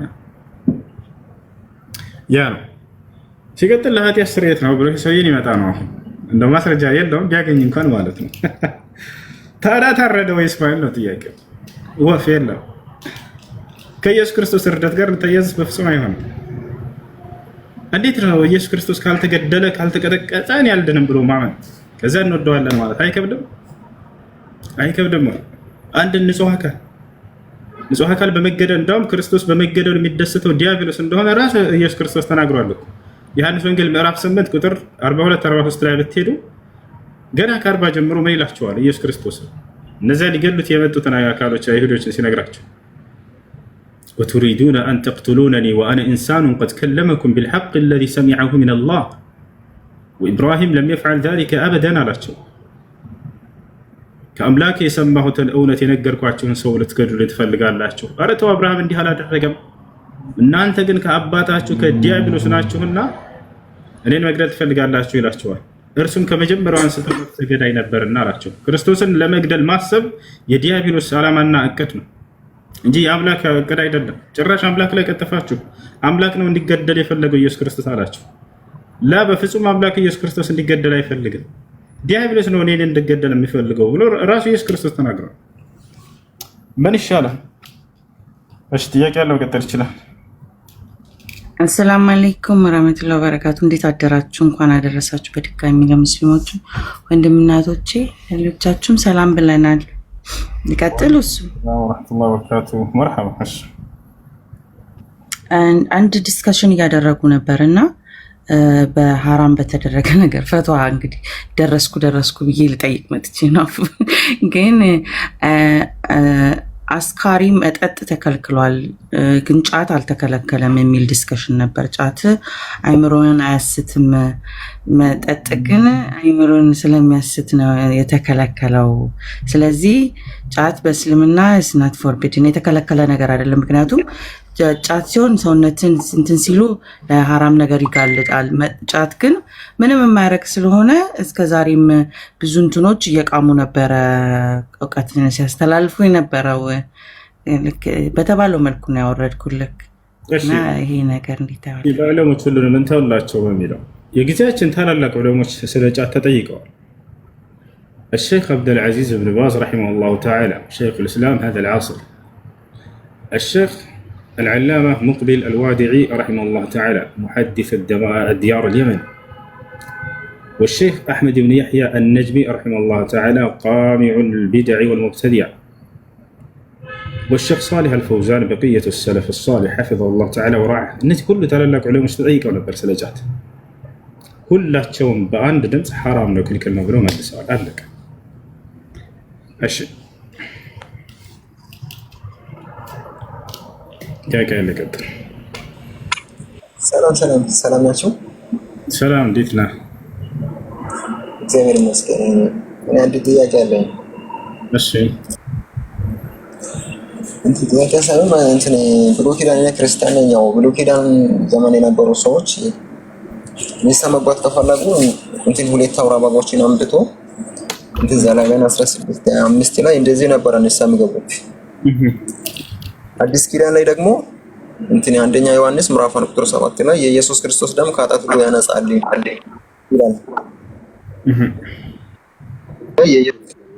ስለዚህ እናንተ ደግሞ እንትን ሳያል ቡኻሪ እንትን 4376 ላይ ድንጋይን እናመልካለን ይላል። ይሄ እንዴት ያራ እና ትልቁ ላይ ነው አውጣ ድንጋይን እናመልካለን የሚለው ያላ ክፈት። ሳያል ቡኻሪ እንትን 4376 ከፍተህ አንብብ አንተ ራስህ ክፈት እና አውጣ። ማስረጃ የተናገረ ሰው ያሳያል። ያላ ነገርኩህ እኮ ሳያል ቡኻሪ 4376 ላይ ድንጋይን እናመልካለን ቁጥር ሰጥቶ መሄድ አይቻልም። መጀመሪያ ሲጠፋ አዲሱ ድንጋይ ሲመጣ ደግሞ አዲሱን እናመልካለን። አውጣና ሳያልኩ ሲመጣ አፈርና ወተት ጨምረን እናመልካለን ይላል። አትናደርቅ አስበል እንጂ ለምን ትናደዳለህ? ማስረጃ ስትጠየቅ ሁሌ ተናደድክ እንዲህ አልክ። አስበል ሁለተኛ አውጣና ነገርኩህ። ሌላ አይደለም ነገርኩህ እኮ ማውጣት አትችልም። የለህም ማስረጃ ይፈት እንትን እኔ ጋር አሁን አጠገቤ እንትን ማጻፍ የለም። ክፈትና አንብብ ችግር የለም። ሳያል ቡኻሪ 4376 በቃ ዝም እኔ ጋር አለ ከፍትላለሁ ችግር የለም። ክፈት ኦኬ በቃ እሺ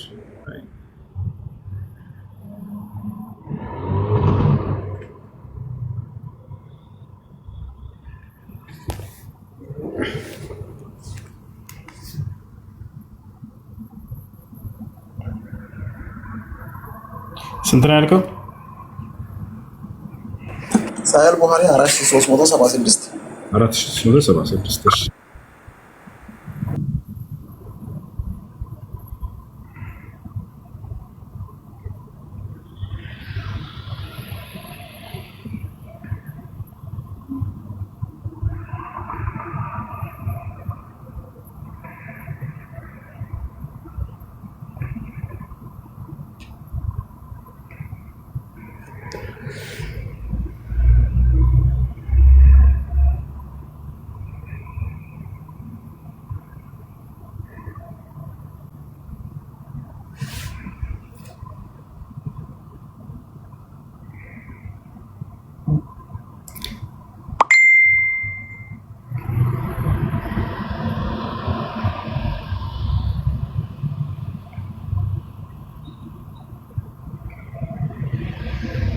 ክፈትና አንብብ። በቃ ቆይ አንተ ይረጋበል። ኦኬ ክፈትልኝ ብለሃል፣ ይከፈትልሃል፣ ታነባለህ፣ ታስረዳለህ። 4376 ለወጣ ነው። ምን ማድረግ እንዳለብኝ እኔ አውቃለሁ። والله العظيم ሳልሄድ በፊት انا اعرف الحديث ماذا يقول 4376 ለወጣለህ 4300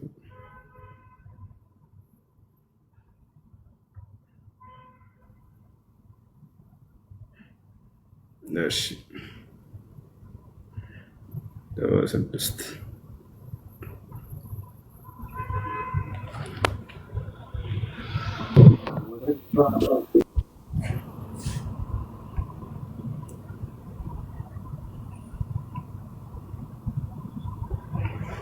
እሺ ያ አረበኛው ላይ ላድርግብህ እንግሊዘኛው ላይ ምረጥ። እንግሊዘኛው ላይ እሺ አንብብ። ኦኬ እንትን used to worship to stone ድንጋይን እናመልክ ነበረ። used to worship to stone and when we found better stone እንትን መጀመሪያ ድንጋይ እያመለከ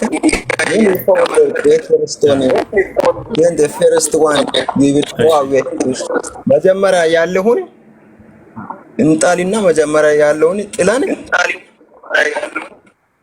እንትን ሙት አድርጌ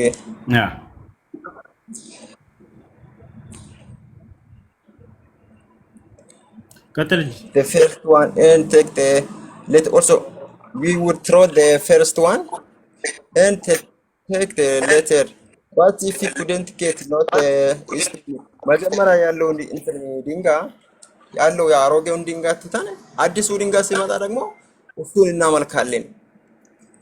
እሱን የሚያመለከን ደግሞ ታች መቶ ምን ይላል? would collect come earth soil እንትን አፈር ነው እዚህ ጋር አፈር ሰብስበን እና እዚህ ጋር ታች አለ we will bring sheep also sheep ነው። ስለዚህ በግና እንትን ወተትን ማምጥተን እሱንም ደግሞ እናመልካለን። ቀጥል ምን ማለት ነው? እሱ ማለት ጨርሻለሁ ነው የኔ አልጨረስክም። እስከ መጨረሻ ጨርሻለሁ።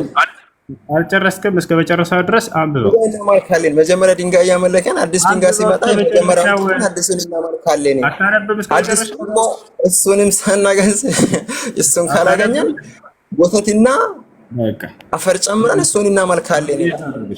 እንደዚህ ነው የምለው። ልክ እንደዚህ እያደረጉ ነው። አያችሁ ክርስቲያኖችን ወላሂ መምህሮቻቸው የሚያጭበረብሯቸው እስከዚህ ድረስ እንጂ ከዚህ በታች አልፈልግም አላነብም ማለት። ለምን ከተባለ ከዚህ በታች መልሱን ስለሚያገኝ። መልሶ ምን መሰላችሁ? የነቢዩ ሙሐመድ ሰለላሁ ዐለይሂ ወሰለም ሰሃቦች እስልምና ሳይማሩ በፊት የነበራቸውን ማንነት እያወሩ ነው እዚህ ጋር። መጨረሻ ላይ ግን በነብዩ ሰለላሁ ዐለይሂ ወሰለም አማካኝነት ከዚህ ከባዕድ አምልኮ እንደወጡ ይገልጻሉ። ይሄን አላነብም እያሉ ነው። እችን ብቻ ያነቡላቸውና ምን ይሏቸዋል? ያውና ድንጋይ እናመልክ ነበር ብለዋል። አሃ እስልምና ድንጋይ አምልኮ ነው ይሏቸዋል። ተመልከቱ።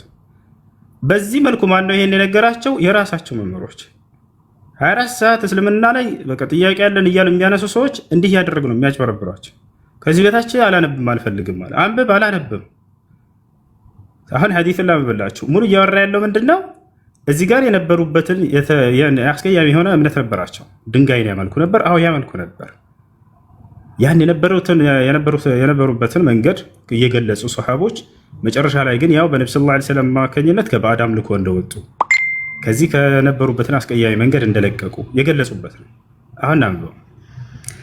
حدثنا الصلت بن محمد قال سمعت مهدي بن ميمون قال سمعت أبا رجاء العطاردي يقول كنا نعبد الحجر دنجاين النملك نبرا فإذا وجدنا حجرا هو أخير منه ألقيناه وأخذنا الآخر كزا دنجاي يتشال الليلة دنجاي سناقا جان ورورنا هنا ندسو النزال لنا فإذا لم نجد حجرا جمعنا جثوة من تراب دنجاي كالا جنيل أفر انسبسب نبر ثم جئنا بالشاة فحلبناه عليه كزام فيلنا متانا رسولاي وتتواننا الببات هلا ثم طفنا به كزام يعني ننزر هلا فإذا دخل شهر رجب يرجب وربقبا زي قلنا يعني منصل الأسنة فلا ندع رمحا فيه حديدة ولا سهما فيه حديدة إلا نزعناه وألقيناه يعني شهر رجب وسمعت أبا رجاء يقول كنت يوم بعث النبي صلى الله عليه وسلم غلاما أرعى الإبل أنا أهلي فلما سمعنا بخروجه فررنا إلى النار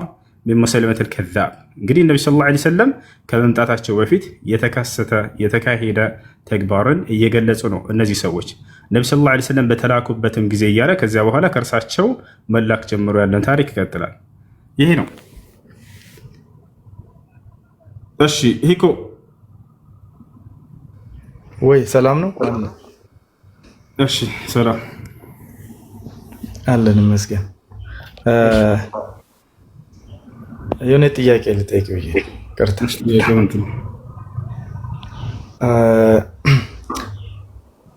ለነብዩ መሐመድ ላይ ማለት ለሁሉ ሙስሊም ለነብዩ መሐመድ ይጸልያል።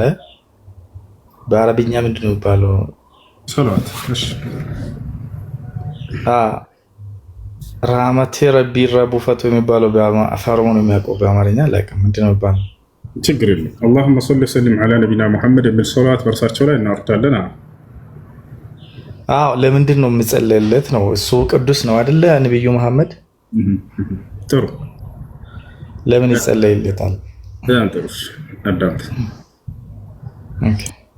አላህ ስብሓነሁ ወተዓላ በቁርአን ላይ በሱረቱል አሕዛብ ላይ ይህን የሚናገረው ሱረቱል አሕዛብ ላይ ኢነላሀ ወመላኢከተሁ ዩሰሉነ ዐለን ነቢይ ያ አዩሀ ለዚነ አመኑ ሰሉ ዐለይሂ ወሰሊሙ ተስሊማ ይላል። እርሳቸው ለምንድን ነው በእርሳቸው ላይ ሶላት የሚወረደው ከተባለ በሐዲስ ላይ ራሳቸው መልሰውታል። ቃለ ነቢይ ሰለላሁ ዐለይሂ ወሰለም ኢዛ ካነ የውሙል ጁምዐቲ ወለይለቱል ጁምዐ ፈአክሲሩ ዐለይየ ሚነ ሶላት ፊህ ፈኢነሁ መን ሰላ ዐለይየ ሰላተን ዋሒዳ ሰለላሁ ዐለይሂ ቢሃ ዐሸራ። የጁምዓ ቀንና የጁምዓ ሌሊት በሚሆን ጊዜ በእኔ ላይ አብዝታቸው ሶላትን አውረዱ። በእኔ ላይ አንዲትን ሶላትን ያወረደ ሰው አላህ በእርሱ ላይ ሶላትን ያወርድለታል። ገብቶሃል? ስለዚህ ያ ጥቅሙ ለእርሱ ሳይሆን እኛ ሶላት ብናወርድባቸውም ባናወርድባቸውም ደረጃቸው የነብዩ ሰለላሁ ዐለይሂ ወሰለም እንደተጠበቀ ነው። ነገር ግን በእርሳቸው ላይ ሶላት በማውረድ ጥቅሙ ለእኛ እንደሆነ ነቢያችን ሰለላሁ ዐለይሂ ወሰለም ተናግረዋል። በእኔ ላይ አንዲትን ሶላት ላወረደ ሰው አላህ ለእርሱ 10 ሶላትን ያወርድለታል። ያ ነው። እኛ ሶላት ባናወርድላቸው የሰባቱም ሰማይ መልአክ በእርሳቸው ላይ ሶላት ያወርዳል።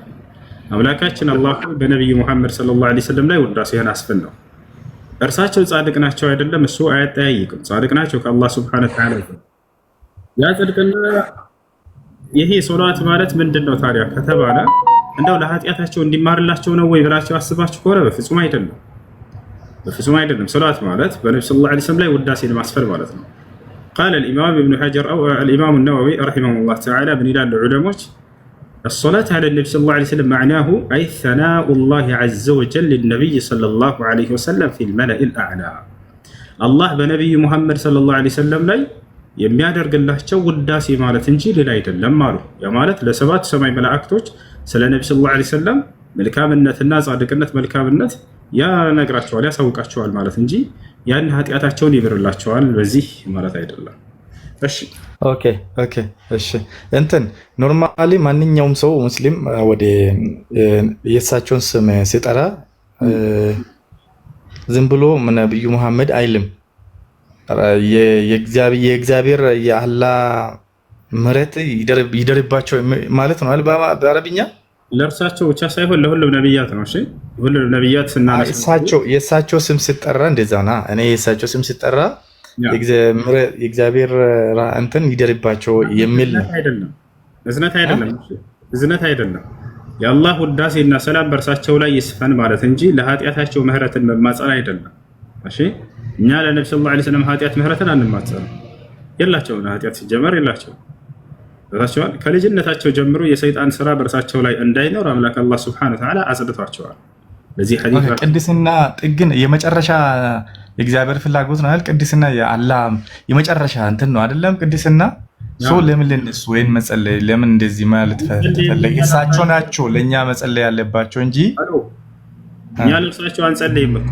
አምላክ ኃጢአታቸውን እንዲምርላቸውና ጽድቅን እንዲያጎናጽፋቸው የምናደርገው ልመና አይደለም፣ ውዳሴ ቃል ነው። የውዳሴ ቃል አምላክ የአላህ ሱብሓነሁ ወተዓላ በእርሳቸው ላይ ውዳሴውን ያሰፍናል ማለት ነው እንጂ ኃጢአታቸውን ይምርላቸዋል ይጸድቁ ዘንድ ማለት አይደለም። ነብዩ ሰለላሁ ዐለይሂ ወሰለም መጽደቃቸው በቁርአን በሐዲስም ላይ የጸደቀ ነው። አምላክ አላህ ሱብሓነሁ ወተዓላ እንደ ኃጢአት እንኳን ብትሰራ ምሬልሃለሁ ብሎ ገልጾላቸዋል። አልሰሩም። እንዳልሰሩ የተገለጸበት ሐዲስ ላይ ነብያችን ሰለላሁ ዐለይሂ ወሰለም ገና ከህፃንነታቸው ኩንቱ አልዐቡ መዐል ጊልማን ህፃን ልጆች ጋር ገና እየተጫወትኩ እያለሁኝ ይላሉ። ገና የ3 ዓመት ህፃን ልጅ እያሉ ሰይጣን በእርሳቸው ላይ ስራውን እንዳይሰራ አላህ ሱብሓነሁ ወተዓላ ከእርሳቸው ላይ ያስወግዶታል። መልአኩ ጅብሪል ዐለይሂ ሰላም ተላከ። ሐዲሱ ቡኻሪና ሙስሊም ላይ አለ። ገና ኩንቱ አልዐቡ መዐል ጊልማን ህፃን ልጆች ጋር ገና እየተጫወትኩ ብሎ ገልጸውታል። መልአኩ ጅብሪል ዐለይሂ ሰላም ገብርኤል መጣ ወደ እርሳቸው። ከጀነት የወርቅ የሆነን ጥስት ይዟል። ከዘምዘም ውሃ አደረገ። በዚያ ላይ የዘምዘም ውሃ አምላክ አላህ ሱብሓነሁ ወተዓላ በመልአኩ ጅብሪል አማካኝነት ለኢስማኤል እናት ለሀጀር እና ለኢስማኤል በመካ ምድር ላይ ያወጣው የተባረከ ውሃ ነው። በዚያ ላይ ነብዩ ሰለላሁ ዐለይሂ ወሰለም በዚህ በህፃንነት እድሜያቸው ላይ በ3 ዓመታቸው ላይ ያሉ አስተኛቸውና ይሄን ልባቸውን ቀደደ። ቀልባቸውን ከውስጥ አወጣና ጥቁር የረጋች ደም የምትመስልን እርሷን በነጨቀና መልአኩ ጅብሪል አጽድቶ ካወጣት በኋላ ምን አለ? هذا حظ الشيطان منك يا محمد አለ። ይሄን ቃል በደንብ አስተውሉት። ሙሐመድ ሆይ ሰይጣን በአንተ ላይ ሊኖረው የሚችለው እድሉ ያውና ይህ ነበር። ከዚህ በኋላ ግን ካንተ ተነጥቆ ወጥቷል አላቸው። ሰይጣን በአዳም ልጆች ላይ ሊሰራው የሚችለው ነገር ምንድነው? ክህደት ማሰራትና ኃጢአትን ማሰራት።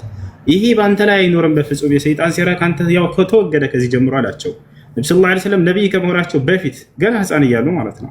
ከዚያን ጊዜ ጀምሮ በራሳቸው ላይ ምንም አይነት ስርዓት ሰይጣን የለም። ክህደትንም ሆነ ኃጢአትን እንዳያደርጉ አላህ ሱብሓነሁ ወተዓላ በዚህ አስጠብቋቸዋል። እሺ ኦኬ፣ ልጠቅጥ አንድ ጥያቄ ልጨምር። ሶሪ ገብቶኛል። እሳቸው በ40 ዓመታቸው ነው ቁርአን የተቀበሉት። ከዛ በፊት በምን ነበር ሲመሩ የነበሩት?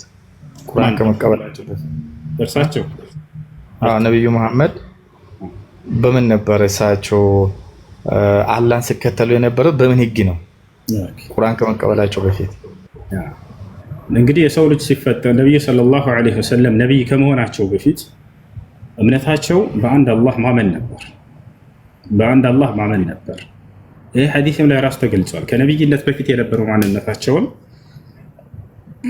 ሐዲስ ቢዳየቱል ወህይ ላይ ተቀምጧል፣ ተገልጿል። ካነ የተሐነሱ ፊ ጋሪ ሒራ። ነቢዩ ሙሐመድ ሰለላሁ ዐለይሂ ወሰለም ነቢይ የሆኑት በ40 ዓመታቸው ነው። ከዚያ በፊት በነበረ እድሜያቸው ላይ ግን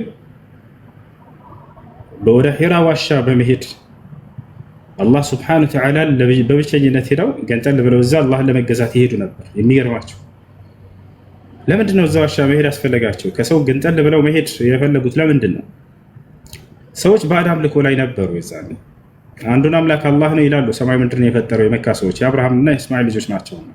ነገር ግን በእርሱ ላይ ያጋሩ ነበር። እነዚህ አማላጆቻችን ናቸው እያሉ መላእክቶችን እነ ገብርኤል እነ ሚካኤልን ልክ እንደ ዛሬ እንደ ክርስቲያን ህዝብ ማለት ነው እኛ ጻድቅ አይደለንም ብለው ያምናሉ። ከአምላክ ጋር ለመድረስ ደግሞ የግዴታ መካከለኛ አማላጅ ያስፈልጉናል። ያለ አማላጅ በፍጹም ወደ አምላካችን መቅረብ አንችልም ብለው ያምናሉ እንጂ አምላክ አላህ አይደለም ብለው ከደዋ እንዳይመስላችሁ። ለዚህም ነው ወለኢን ሰአልተሁም መን ኸለቀ ሰማዋት ወልአርድ ለየቁሉነ አላህ ይላል። ሙሐመድ ሆይ እነዚህ ህዝቦችህን ሰማይና ምድር የፈጠረው ማን ነው ብትላቸው አላህ ነው ይሉሃል። ነገር ግን አምልኮን ለእኔ ብቻ እንዲያደርጉ ዘዛቸው የሚል መልእክት ነው የተሰጣቸው። አሁን እነዚህ ሰዎች ምን ያደርጉ ነበር? አምልኮን አማላጅ ናቸው በሚል ስም ለመላእክትና ጻድቅ ብለው ለሚያስቧቸው ላት፣ መናት፣ ዑዛ፣ ሁበል እያሉ ለእነዚህ እየቀረጹና እየሳሉ ይሰግዱላቸዋል። ለምን ትሰግዳላችሁ ቢባሉ ማን አዕቡዱ ይላሉ። ልክ እንደ ዛሬዎቹ እኛ እኮ እያመለክናቸው አይደለም። የምንሰግደው ለምንድን ነው? እያከበርናቸው እንጂ ሌላ አይደለም። እንዲያማልዱን እንጂ ሌላ አይደለም ይሏቸዋል። ተመልከቱ። ይሄ አምልኮ ነው ለእነርሱ። ለአምላክ ብቻ የሚሰራን የአምልኮ ስርዓት ለእነዚያ ስትፈጽም ጊዜ እያመለካቸው ነው። የሰው ልጅ በፈጣሪና በእርሱ መካከል ምንም አይነት መካከለኛ አያስፈልግም። ገብታችኋል? ኃጢአተኛ መሆናችንን በደንብ ያውቃል አምላክ።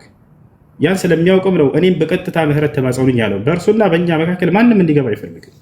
ገብታችኋል? ወኢዛ ሰአለከ ዒባዲ ዐኒ ፈኢኒ ቀሪብ ይላል። ሙሐመድ ሆይ ባሪያዎቼ ስለኔ ከጠየቁህ አንተን መተው በአንተ ካልሆነ በስተቀር አላለም። እኔ ቅርብ መሆኔን ብቻ ነገራቸው፣ ከኔ ጋር ብቻ እያያዙ አለ እና ምን ያደርጉ ነበር? ነቢ ሰለላሁ ዐለይሂ ወሰለም እነዚህን ባዕድ አምልኮ ላይ ያሉ ሰዎችን ገንጠል ብለው ተለይተው በመሄድ በሒራ ዋሻ ውስጥ በመሆን አላህን ይገዙ ነበር። እና እምነታቸው ምን ነበር የዛኔ ከተባለ አንድ አላህ ሱብሓነሁ ወተዓላን የሚያምኑ ነበረ። ይሄ ተገልጿል። ነቢይ ከመሆናቸው በፊት የነበረው ታሪካቸው ሲገለጽ ቡኻሪና ሙስሊም ላይ ሌሎችም የሐዲስ መዛግብቶች ላይ አላህን በብቸኝነት በሒራ ዋሻ ውስጥ በመሄድ ይገዙ ነበር ይላል። ያንተ ጥያቄ በምን መጽሐፍ ነው የሚል ከሆነ መጽሐፍ በዛኔ ነብዩ ሰለላሁ ዐለይሂ ወሰለም አልነበራቸውም። መጽሐፍ የትኛውን መጽሐፍ አላገኙም ነበር፣ አላነበቡም ነበር። ነገር ግን አላህ ሱብሓነሁ ወተዓላ በዚያ በአብርሃምና በእስማኤል በኩል የመጣውን መንገድ ያለምንም ባዕድ አምልኮ ያልተቀላቀለበትን በዚያ መንገድ ላይ አድርጓቸው ነበረ። እርሱን በብቸኝነት ይገዛሉ። ሰማይ ምድርን የፈጠረው አላህ ነው የሚለውን እንኳን እሳቸው የአጋሪም ህዝብ ያውቅ ነበር። እርሳቸው ያንን ባዕድ አምልኮን ትተው አላህን በብቸኝነት ማምለክ ያለብኝ እርሱን ብቻ ነው ብለው ለብቻቸው ገንጠል ብለው ሒራ ዋሻ ውስጥ አላህ ሱብሓነሁ ወተዓላን የሚገዙ ነበር። ልቀጥል ወይስ ልተው? ጊዜ ካለ ከነቢዩ መሐመድ በፊት ወደ 25 አካባቢ የሚሆኑ ነቢያቶች ነበረዋል። ከዛም በላይ ያሉ ስማቸው የተጠቀሱት እነሱ ናቸው። ያልተጠቀሱ ብዙም ባሉ እነሱ ታዲያ ከዛ በፊት የነበሩ ሙስሊሞች ማለት ከነቢዩ መሐመድ በፊት የነበሩ እነሱ ሲጠቀሙበት የነበረ የአላህ ምሪት አልነበራቸውም ወይስ በምንድን ነው? እነሱ ህዝባቸውን ከነቢዩ ሰለላሁ ዐለይሂ ወሰለም በፊት የነበሩ ከአላህ ዘንድ የሚመጣላቸው ምሪት ነበራቸው። በመጽሐፍ ደረጃ ነበረ ወይስ ሁሉም የየራሳቸው? አይ እንደዚህ በአንድ ማለት ነው። አሁን የተለያየ ቦታ ሳይሆን በአንድ ነብይ ነበራቸው ከነብዩ መሐመድ በፊት አምስቱ አላህ ሱብሓነሁ ወተዓላ በየጊዜው በየቦታው ላይ ነብያትን ያስነሳል። የዛኔ መጽሐፍ ገብቷል። ወለቀድ በዐስና ረሱለን ይላል። በእርግጥም በእያንዳንዱ ማህበረሰብ ላይ ነብያትን ልኬያለሁኝ ይላል። የእኛ አምላክ አላህ ሱብሓነሁ ወተዓላ ለእስራኤል ህዝብ ብቻ አልነበረም ሲልክ የነበረው። ነብይነትን ከእስራኤል ብቻ አይደለም፣ ዓለም ላይ ህዝብን ፈጥሯል። ያን ህዝብ ካላከለት እንዴት ነው ፈጥሮ ዝም ብሎ በከንቱ ሊተው የሚችለው አምላክ? በፍጹም እንደዚህ የሚያደርግ አምላክ አይደለም። ለእያንዳንዱ ማህበረሰብ ነብያትን ልኬያለሁኝ ይላል። በየሁሉም ህዝብ ላይ ነብይ አልፎበታል። ወኢን ሚን ኡመቲን ኢላ ኸላ ፊሃ ነዚር ይላል። አንዲት ትውልድ የለችም ነብይ ያለፈባት ቢሆን እንጂ ይላል። ወማ አርሰልና ሚን ቀብሊከ ሚን ረሱሊን ኢላ ኑሒ ኢለይሂ አነሁ ላ ኢላሃ ኢላ አነ ፈዕቡዱን እያለ ይናገራል። እና እዚህ ጋ አሁን እነሱ ለነሱ ከአላህ የሚቀበሉ ሲቀበሉ የነበሩ ምሪቶች ከነበሩ ሙሉ በሙሉ ለምን ቀሩ? ነብዩ መሐመድ ጋር ስመጣ ግን እሱ አዲስ ቁርአን ነው የተቀበለው ከአላህ። ከዛ በፊት የነበረውም የአላህ ቃል ከሆነ ነቢያቶቹ ሲመሩበት የነበረው ለምን ሙሉ በሙሉ ቀሩ? እነሱ ሙሉ በሙሉ አልቀሩም። በእነዚያ በነቢያቶች መጽሐፍት ላይ የነበሩ ትእዛዛቶች በቁርአን ውስጥ ይገኛሉ። ለምሳሌ 10ቱን ትእዛዛት ውሰድ። ሰላም ብያቸዋለሁ። በቁርአን ላይ አለው። ይሄ በሰንበት ቀን የሰራ ይገደል ከሚለው በስተቀር ሌሎቹ እንዳለ በቁርአን ላይ ታገኛቸዋለህ። እና የነቢያቶች የመጀመሪያው ትእዛዛትና መሰረት ለምሳሌ አለ ታገኛለህ። የትእዛዛት ሁሉ ፊተኛይቱና መጀመሪያይቱ ምንድን ነች? እስራኤል ሆይ ስማ ጌታ አምላካችን አንድ አምላክ ነው የሚል ነው አይደል? ይሄ ቃል በቃል አለ በቁርአን ላይ። የትእዛዛት ሁሉ ፊተኛና መጀመሪያዋ አንዱን አምላክ በብቸኝነት ማምለክ ነው። ነቢያቶች ሁሉ ይህን ትእዛዝ እንደከበሩም እንደሰበኩም በቁርአን ላይ ታገኘዋለህ። ፈዕለም አነሁ ላኢላሃ ኢለላህ ይላል። ሙሐመድ ሆይ እወቅ፣ የመጀመሪያውም ልታውቅ የሚገባው ነገር ከእኔ ከአንዱ ከአምላክ ከአላህ በስተቀር ሌላ በእውነት የሚመለክ አምላክ እንደሌለ ነው ይላቸዋል። የመጀመሪያው መሰረት ይሄ ነው። ነቢዩ ሙሐመድ ሰለላሁ ዐለይሂ ወሰለም ሲያስተምሩ ምን ያሉ? ቡንየ ልእስላም ዐላ ኸምስ ሸሃደተን ላኢላሃ ኢለላህ። እስልምና በአምስት ዋና ዋና መሰረቶች ላይ ተመሰረተ ካሉ በኋላ የመጀመሪያው ምንድን ነው አሉ? ከአንዱ አምላክ በስተቀር በእውነት የሚመለክ ሌላ አምላክ የለም ብሎ መመስከር ነው አሉ። ይሄ ነው የመጀመሪያው ትእዛዛትና መሰረት የነቢያቶችን። ልክ እንዲሁ ቁርአንም ላይ መጥተህ የነቢያቶች አስተምሮ ይሄ ነው የምታገኘው። መሲሁ ምን እንዳስተማረ የመጀመሪያው ትእዛዝ አላህ በቁርአን ላይ ያስቀምጦታል። ኢነላህ ረቢ ወረብኩም ፈዕቡዱ ይላል መሲሁ። የእኔም የእናንተም ጌታ እርሱ አላህ ነው፣ እርሱን በብቸኝነት ተገዙት። ሀዛ ሲራጡን ሙስተቂም፣ ይህ ነው ቀጥተኛው መንገድ አላቸው ይላል። አብርሃምም ይህን ያስተማሩ ወኢብራሂም ኢዝ ቃለ ሊቀውሚሂ ዕቡዱላህ ወተቁሁ ዛሊኩም ኸይሩን ለኩም ኢን ኩንቱም ተዕለሙን ይላል። አብርሃም ለህዝቦቹ ምን አላቸው? ህዝቦቼ ሆይ ካለ በኋላ መጀመሪያ ያስተማረው ምንድን ነው? አላህን በብቸኝነት ተገዙት፣ እርሱንም ብቻ ፍሩት።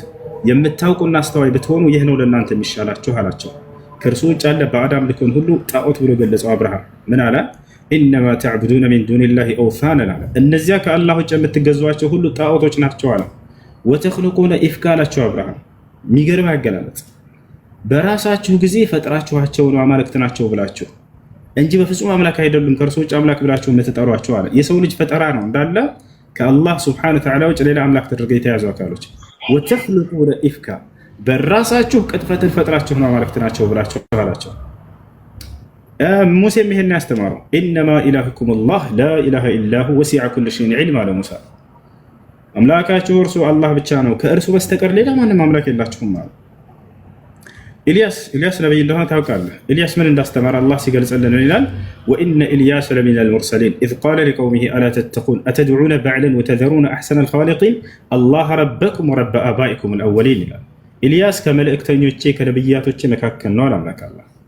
ኢዝ ቃለ ሊቀውሚሂ አላ ተተቁን ለህዝቦቹም እንዲህ ባላቸው ጊዜ አስታውስ፣ ህዝቦች ሆይ አንዱን አምላክ በብቸኝነት አትፈሩትም ምን አላቸው። ወተዘሩነ አሕሰነል ኻሊቂን አላህ ረበኩም ወረበ አባኢኩም አልአወሊን አተድዑነ በዕለን አላቸው። በዕል የሚባልን ጣዖት ትጠራላችሁ ታመልካላችሁ።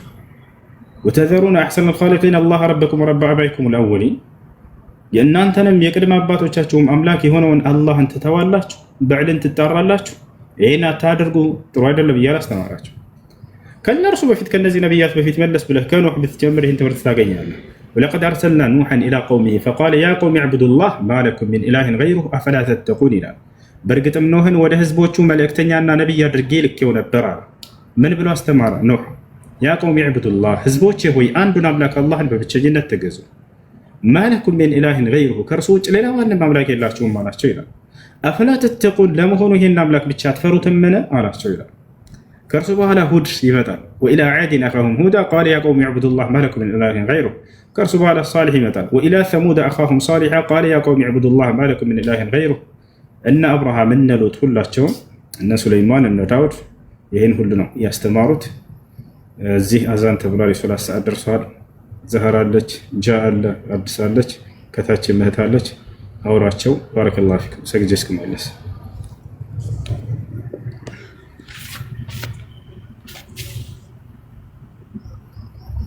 ኦኬ። እሺ፣ በጣም አመሰግናለሁ።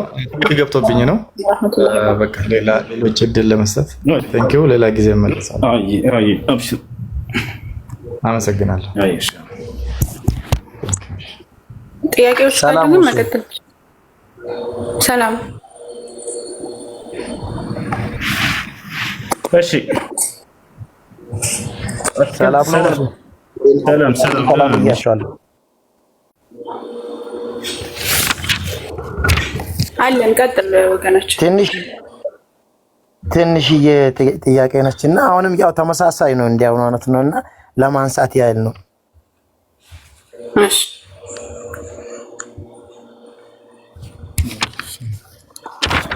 ቀጥል ጥያቄ።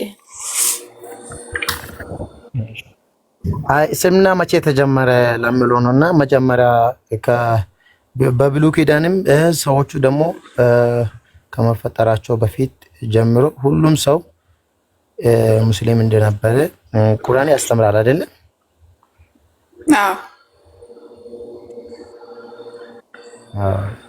እዚህ ጋር ደግሞ ምለው እንደመሰለሽ እስልምና የጀመረው በ610ኛው ዓመተ ምህረት ከክርስቶስ ትንሣኤ በኋላ 610 ዓመት ከሞላ በኋላ ነው። እዚች ጋር እንግዲህ ትንሽ እኔ ማብራሪያ ስለፈለኩ ነውና በተቃራኒ ወገን ስለተጻፈ መጽሐፉ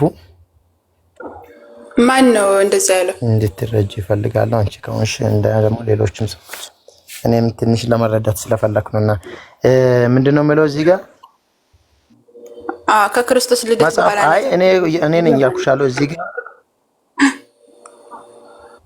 ከእስልምና መጽሐፉ ላይ ነው ከክርስቶስ ልደት በኋላ ነው በነብዩ መሐመድ እንደተሰየመ እና ደግሞ እንደዚህ አይነት ነገሮች እንደጀመረ መጽሐፉ ላይ ትንሽ የተጻፈውን ነገር ነው የሚያስረዳውና እሱም ደግሞ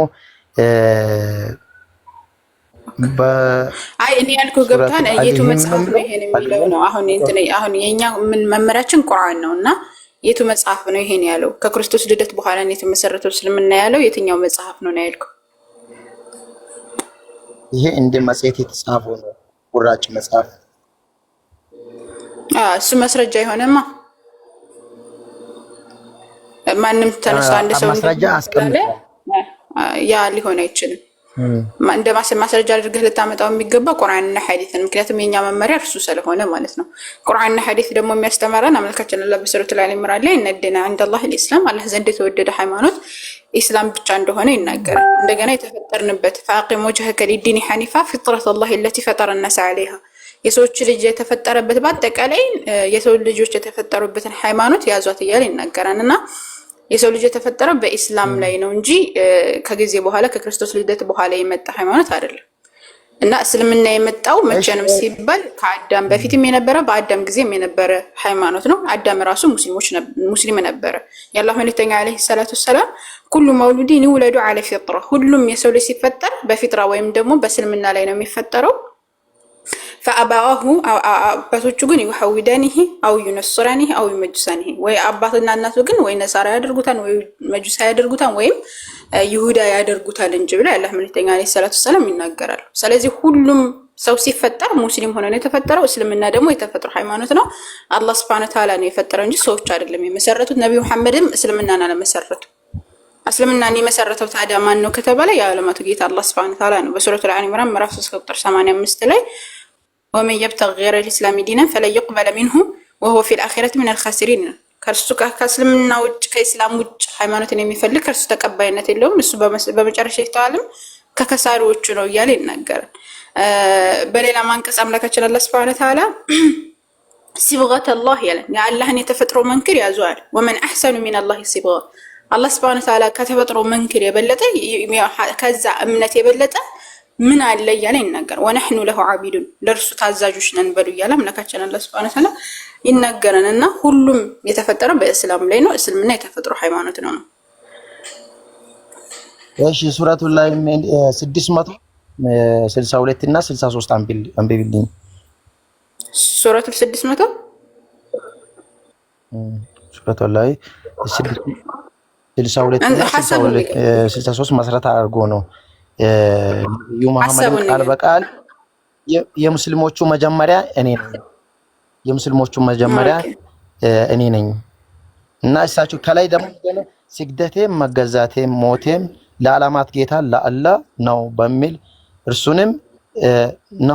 እርሱንም ተናገረ ያለውን በዚህ በመጠራት ታዞ እኔም የሙስሊሞቹ መጀመሪያ ነኝ በማለት ነብዩ መሐመድ በራሱ በአንደበት እንደተናገረ በቁርአን ውስጥ ተገልጿል ብሎ ነው እዚች ጋር ቁራጭ መጽሐፍ ላይ የተጻፈውና እንዳልኩሽ በሌላ በመጽሐፍ ቅዱስ ዳር ላይ መሰረት አድርጎ የተጻፈች ናቸው። ቅድም በመጀመሪያ ላይ እንደነገርኩሽ ይሄንን ነገር እኔ እንዴት ነው አንቺ እንድታስረጅ እኔ ደግሞ በሌላ ነገር አይደለም። ከዛው አንተ ይሄ ምዕራፍ 6 ነው ላይ የሚገኝ። እሺ ምዕራፉን ያዘው። ከአሁን በኋላ ሱረቱል አንዓም ምዕራፍ 6 ከቁጥር 161 ላይ ይገኛል አንቀጹ። ከዛ ጀምረህ እስከ 63 ላይ ስታነበው ታገኘዋለህ። ከዛው 61 ላይ ምን ይላል መሰለህ? ቁል በላቸው አንተ መሐመድ ኢኒ ልክ ላብራራልክና ከዛ በኋላ ተቀጥላለክ። እሺ ይቅርታ። ቁል በላቸው አንተ መሐመድ ኢነኒ ሃዳኒ ረቢ እኔን አላህ ሱብሓነሁ ወተዓላ መራኝ፣ ጌታዬ መራኝ። ኢላ ሲራጢን ሙስተቂም ወደ ቀጥተኛው መንገድ ዲነን ሃይማኖትን አለ። ይህ ሃይማኖት የማን ነው ሲባል ቅያመን ሚለተ ኢብራሂም የኢብራሂምን መንገድ ሐኒፈን ያኒ ይሄ የኢብራሂም መንገድ ቀጥተኛ ሲሆን መራኝ። ወማ ካነ ሚነል ሙሽሪኪን ኢብራሂም ደግሞ ከአጋሪዎቹ አልነበረም ማለት። ስለዚህ የኢብራሂም መንገድ ነው ከተባለ ኢስላም ነው። ኢስላም የኢብራሂም መንገድ ከሆነ የአላህ መልእክተኛ አለይሂ ሰላቱ ሰላም እዛ ታዲያ የመጀመሪያ ሙስሊም ነኝ ያሉት ከምን አንፃር ነው የሚለውን ነገር እዛው ላይ ያብራራ። ቁል በላቸው አንተ መሐመድ ኢነ ሶላቲ ወኑሱኪ ወመሕያየ ወመማቲ ሊላሂ ረቢል ዓለሚን ስግደቴም መገዛቴም ህይወቴም ሞቴም ለዓለማቱ ጌታ ለአላህ ሱብሓነሁ ወተዓላ ነው። አምላካችን አላህ ላ ሸሪከ ለህ በዚህ አላጋራም። በዚህ አንፃር እሳቸው ምንድናቸው? ወቢዛሊከ ኡሚርት በዚህ ታዝዣለሁ ወአና አወሉ ሙስሊሚን እኔ ሙስሊሞች መጀመሪያ ነኝ አሉ። ታዲያ ይሄም ከምን አንፃር ነው ከተባለ ካሉበት ማህበረሰብ እሳቸው እኮ ከላይ እኮ የነብዩላህ ኢብራሂምን መንገድ ተከትያለሁ እኮ ብለዋል። ነብዩላህ ኢብራሂም ደግሞ ሃይማኖታቸው ምንድነው? ሙስሊም ናቸው። ኢብራሂም ማካነ ኢብራሂም ይሁዲያ ወላ ነስራንያ ወላኪን ካነ ሐኒፈ ሙስሊማ ወማካነ ሚነል ሙሽሪኪን ኢብራሂም አይሁዳይም ክርስቲያንም አልነበረም። ነገር ግን ወደ ቀጥተኛው መንገድ ያዘነበረ ሙስሊም ነበረ፣ ከአጋሪዎችም አልነበረም ማለት። ስለዚህ ሙስሊም ነበረ። የዛን መንገድ ነው የተመሩት እሳቸው። ስለዚህ እሳቸው የመጀመሪያ ሙስሊም ነኝ ሲሉ ከምን አንፃር ነው ሲባል ካሉበት ማህበረሰብ የመጀመሪያ ሙስሊም ናቸው። እሳቸው በተፈጠሩበት ሰዓት ሙስሊም አልነበረ ወይም ደግሞ ለዚህ ዲን ታዛዥ የነበረ በሰዓቱ አልነበረም። እሳቸው ከዛ አንፃር ወይም ከዛ ማህበረሰብ ከዚህ ትውልድ አንፃር የመጀመሪያ ሙስሊም እሳቸው ስለነበሩ የመጀመሪያ ሙስሊም ነኝ አሉ። ነገር ግን እዛው አንቀጽ ላይ ከፍል ስታነበው እሳቸው የኢብራሂምን መንገድ እንደያዙ ይናገራሉ ማለት። ስለዚህ ነብዩ መሐመድ ሰለላሁ ዐለይሂ ወሰለም የሙስሊሞች መጀመሪያ ነኝ ሲሉ አንጻራዊ ነው እንጂ ፍጹማዊ አይደለም። አንጻራዊ ንግግር ነው ይሄ። የእስልምና መጀመሪያ ከራሳቸው እዛው ከትውልዳቸው አካባቢ ነው የሚጠቅሰው ማለት ነው። የ614 ማየት ትቻለሽ። እዚች ጋር አየሽ መደዳ አልተጻፈም። ቅድም እንዳልኩሽም ነው አንድ ጠቀስ ነው የተደረገውና በሱረቱላ ላይም 614 ላይ መሐመድም እኔ የመጀመሪያ ትእዛዝ የተቀበልኩ ሰው ነኝ ይላል። እዚህ ጋር የመጀመሪያ ትእዛዝ የተቀበልኩት እኔ ነኝ ይላል። ስለዚህ መስራቱ የእስልምና የተጀመረው በ616 ዓመተ ምህረት ሲሆን ያስጀመረውም ሰው መሐመድ አብዱላሂ አቡ ሙጥዒም ነው እንደዚህ ይላል። ስለዚህ የእስልምና ጥንታዊ ለማድረግ የሌላውን ከመናገር ትክክለኛውን ነገር ማናገር አዋቂነት ነው በሚል እንደዚህ ቻናት ብቻ ጽፎታል። አሁን ግልጽ ሆኖልህ እኔ መለስኩልህ ወይስ ልድገምልህ? አትክልት አይ እኔ ተረድቼሻለሁ እና ይሄ ከአንድ እዛ አካባቢ ላይ እሳቸው ከሚኖርበት አካባቢ አንፃር ነው ስላልሽኝ ተረድቼሽ አንቺን ግን እዚህ ጋር እኔ ሌላ ጥያቄ አለ? ይቺን ደግሞ የ614 ላይ ያለችው እዛው ያለችኝ ነገር አስረጅኝ። ተመሳሳይ 614 በነገራችን ላይ ቁርአን ላይ 614 የሚል የለም። እሺ ቅድም ዝም ብዬ ነው እንትን ያልኩት። ምዕራፍ 6 ከቁጥር 161 ላይ ያለው ነው ያመጣው። 614 የሚል ቁርአን ላይ የለም። ሐሳቡን ንገረኝና ሐሳቡን ልመልስ። ለምናልባት ሐሳቡን ካወቅ እሺ እንደገና መሰረቱ በሱረቱ ላይ ምንም እንትን ነው አይገባኝም። ቁርአን ንባቡ ላይ አብሽር ችግር የለም። ምዕራፉን ንገረኝ። 614 ነው ላይ ሱረቱ ላህም 614 ላይ እሺ ሐሳቡን ንገረኝ። እንደዛ የሚል የለም። መሐመድ እኔ የመጀመሪያ ትእዛዝ የተቀበልኩ ሰው ነኝ ይላል። እሺ በዚህም መሰረት እስልምና የተጀመረው በ610 ዓመተ ምህረት ነው ብሎ ግልጽ አድርጎ ነው ያስቀመጠው እዚህ ጋር። ይሄ ነገር እሳቸው 610 የተባለው እስልምና እሳቸው ላይ ደርሶ ይሄን ቁርአን እሳቸው ላይ ከደረሰ በኋላ ነው ይሄ ነገር የተጻፈው ነው የምትይ? ላ ይሄ አሁን የጠቀስከው ንግግር ትክክል አይደለም። እሺ ትክክል አይደለም የሚለው ምን መሰለህ? ላ ሸሪከ ለህ በርሶ አጋር የለውም ወይም ደግሞ ቢጤ አምሳይ የለውም ለአላህ Subhanahu Ta'ala ወቢዛሊከ ኡሚርት በዚህ ደግሞ ታዝዣለሁኝ። አጋር እንደሌለው መጀመሪያ መስካሪ ሆኖ በዚህ እንደታዘዙ ያላህ መልእክተኛ እየተናገሩ ወቢዛሊከ ኡሚርት በዚህ ታዝዣለሁ ወአና ወል ሙስሊሚን ሙስሊሞች መጀመሪያ ተደርጋለሁ። ይሄ ደግሞ አንጻራዊ እንደሆነ ነገርኩ። ካሉበት ማህበረሰብ አንጻር የመጀመሪያ ሙስሊም እሳቸው ናቸው። ከሳቸው በፊት ግን ያ ማለት ከሳቸው በፊት ሙስሊም የለም ከዛ በፊት የነበሩት ትውልዶች ሙስሊም አልነበሩም አይደለም። እዛው ላይ እኮ ከቁጥር 161 ላይ የኢብራሂም መንገድ ያላህ መልእክተኛ እንደያዙ ይናገር። ኢብራሂም አለይሂ ሰላም ደግሞ ከነ ይስሐቅ ከነ ኢየሱስም በፊትም የነበረ ነው። አብርሃም ከነ ይስሐቅ ከነ ያዕቆብ በፊት የነበረ ነው። ግልጽ ነው። የነ ያዕቆብ አያት ነው ኢብራሂም አለይሂ ሰላም። ስለዚህ የሳቸው መንገድ ተከትያለሁ ካሉ ያላህ መልእክተኛ አለይሂ ሰላቱ ሰላም እንደዛ ሲሉ የመጀመሪያ ሙስሊም ሲሉ ከምን አንፃር ነው? አንጻራዊ ነው። ካሉበት ማህበረሰብ አንፃር እንደሆነ በማስረጃ መለስኩልክ እኔ። ስለዚህ አሁን አንተ እያነበብከው ያለው ነገር ትክክል አይደለም ነው። ሰዎች የሆነ ነገር ተነስተው የራሳቸውን አመለካከት ሊጽፉ ይችላል። ይሄ የነሱ አመለካከት ነው። ነገር ግን እኛ ሙስሊሞች የምንመራው እንዴት ነው የሚለውን ነገር ከማስረጃ አኳያ የመጀመሪያ ያሉትኝ አንጻራዊ ያለ ፍጹማዊ ያለ መጀመሪያነት ግልጽ ነው። አንጻራዊ ያለ መጀመሪያነት አለ፣ ፍጹማዊ መጀመሪያነት አለ። ስለዚህ መጀመሪያ የተባለው ነገር አንጻራዊ እንደሆነ ካሉበት ማህበረሰብ አንጻር ከዚህ ትውልድ አንጻር እንደሆነ ነገርኩክ ማለት ነው። ነገር ግን ያላህ መልእክተኛ እስልምና ግን የፊጥራ ሃይማኖት እንደሆነ መጀመሪያ የነበረ እንደሆነ አላህ የሰው ልጆችን የፈጠረበት ሃይማኖት እንደሆነ በማስረጃ ሰጠውክ። ነቢያቶች ሁሉ ሙስሊሞች እንደነበሩ በማስረጃ ሰጠውክ። እሺ መልካም። ይሄ ነገር ደግሞ የወጣው እንዴት መሰለሽ እንትን ማን ነው የመጽሐፉ ጻፊ መሐመድ ጀማል ሙክታር ይባላል። ይሄ ገጽ 711 ላይ ምናልባት መጽሐፉ ካለሽ ማየት ይችላልሽ። ለመረጃ ያህል ነው። ከዛ ውስጥ የወጣ ነው ይሄ ጥቅስ የሚለው። ሌላ ደግሞ አንድ ዛህሩ ሰላም አለይኩም ቆያ ተከልታን አለይኩም ሰላም ወራህመቱላህ እንዴት ነሽ? እንትን ዛህሩ አሁን አንቺ ጥያቄውንም እያስረዳሽ መልሱንም እያስረዳሽ ትክክል አይደለም። መጀመሪያ መጠየቅ ከፈለገ እንትን ያድርግ፣ ጥያቄውን ራሱ ይረዳው። ቁጭ ብሎ ምን ማለት ነው አንቀጹ ላይ ሄዶ ምናምን ነገር በስነ ስርዓት ተረድቶት ከዛ ጥያቄ የሆነበትን ነገር መጥቶ ቢጠይቅ ነው የሚሻለው። አሁን ጥያቄውን ራሱ በዳበሳ ነው እየጠየቀ ያለው፣ ዝም ብሎ ነው ሰው እያለፈ ያለው እና እንደዛ ለምን አታረግም? አትክልት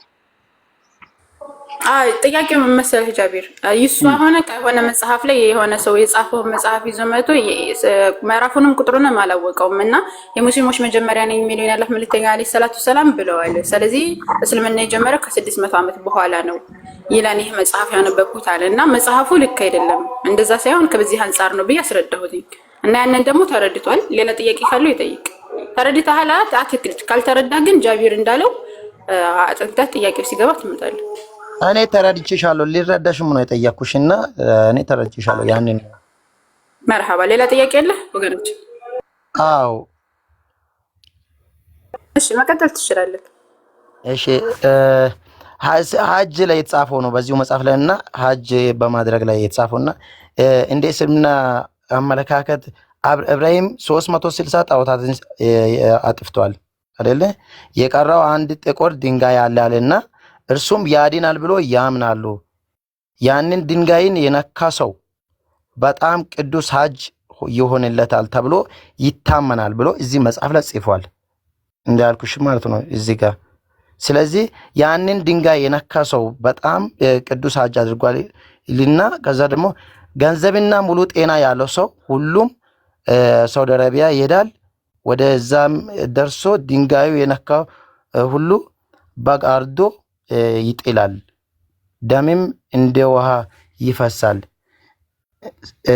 እንደ ውሃ ይፈስ ስለነበረ ቀይ ውሃም ተባለ ይላሉ። ወደ ነካም እሺ ወደ መካ መዲና ደርሶ የጥቁር ድንጋዩን ነክቶ የሚመለስ ምልክቱም የተአምራት ውሃ ወይም የዘምዘም ውሃ ይዞ መምጣት አለበት ብሎ ይታመናል ብሎ እዚች ጋር ጽፏል። ይሄ ነገር በእስልምና ጣዖታት ማምለክ እንደማይቻል አቃሉ እና ደግሞ እዚህ ጋር የጠቀሰው ምንድነው 360 ጣዖታትም ኢብራሂም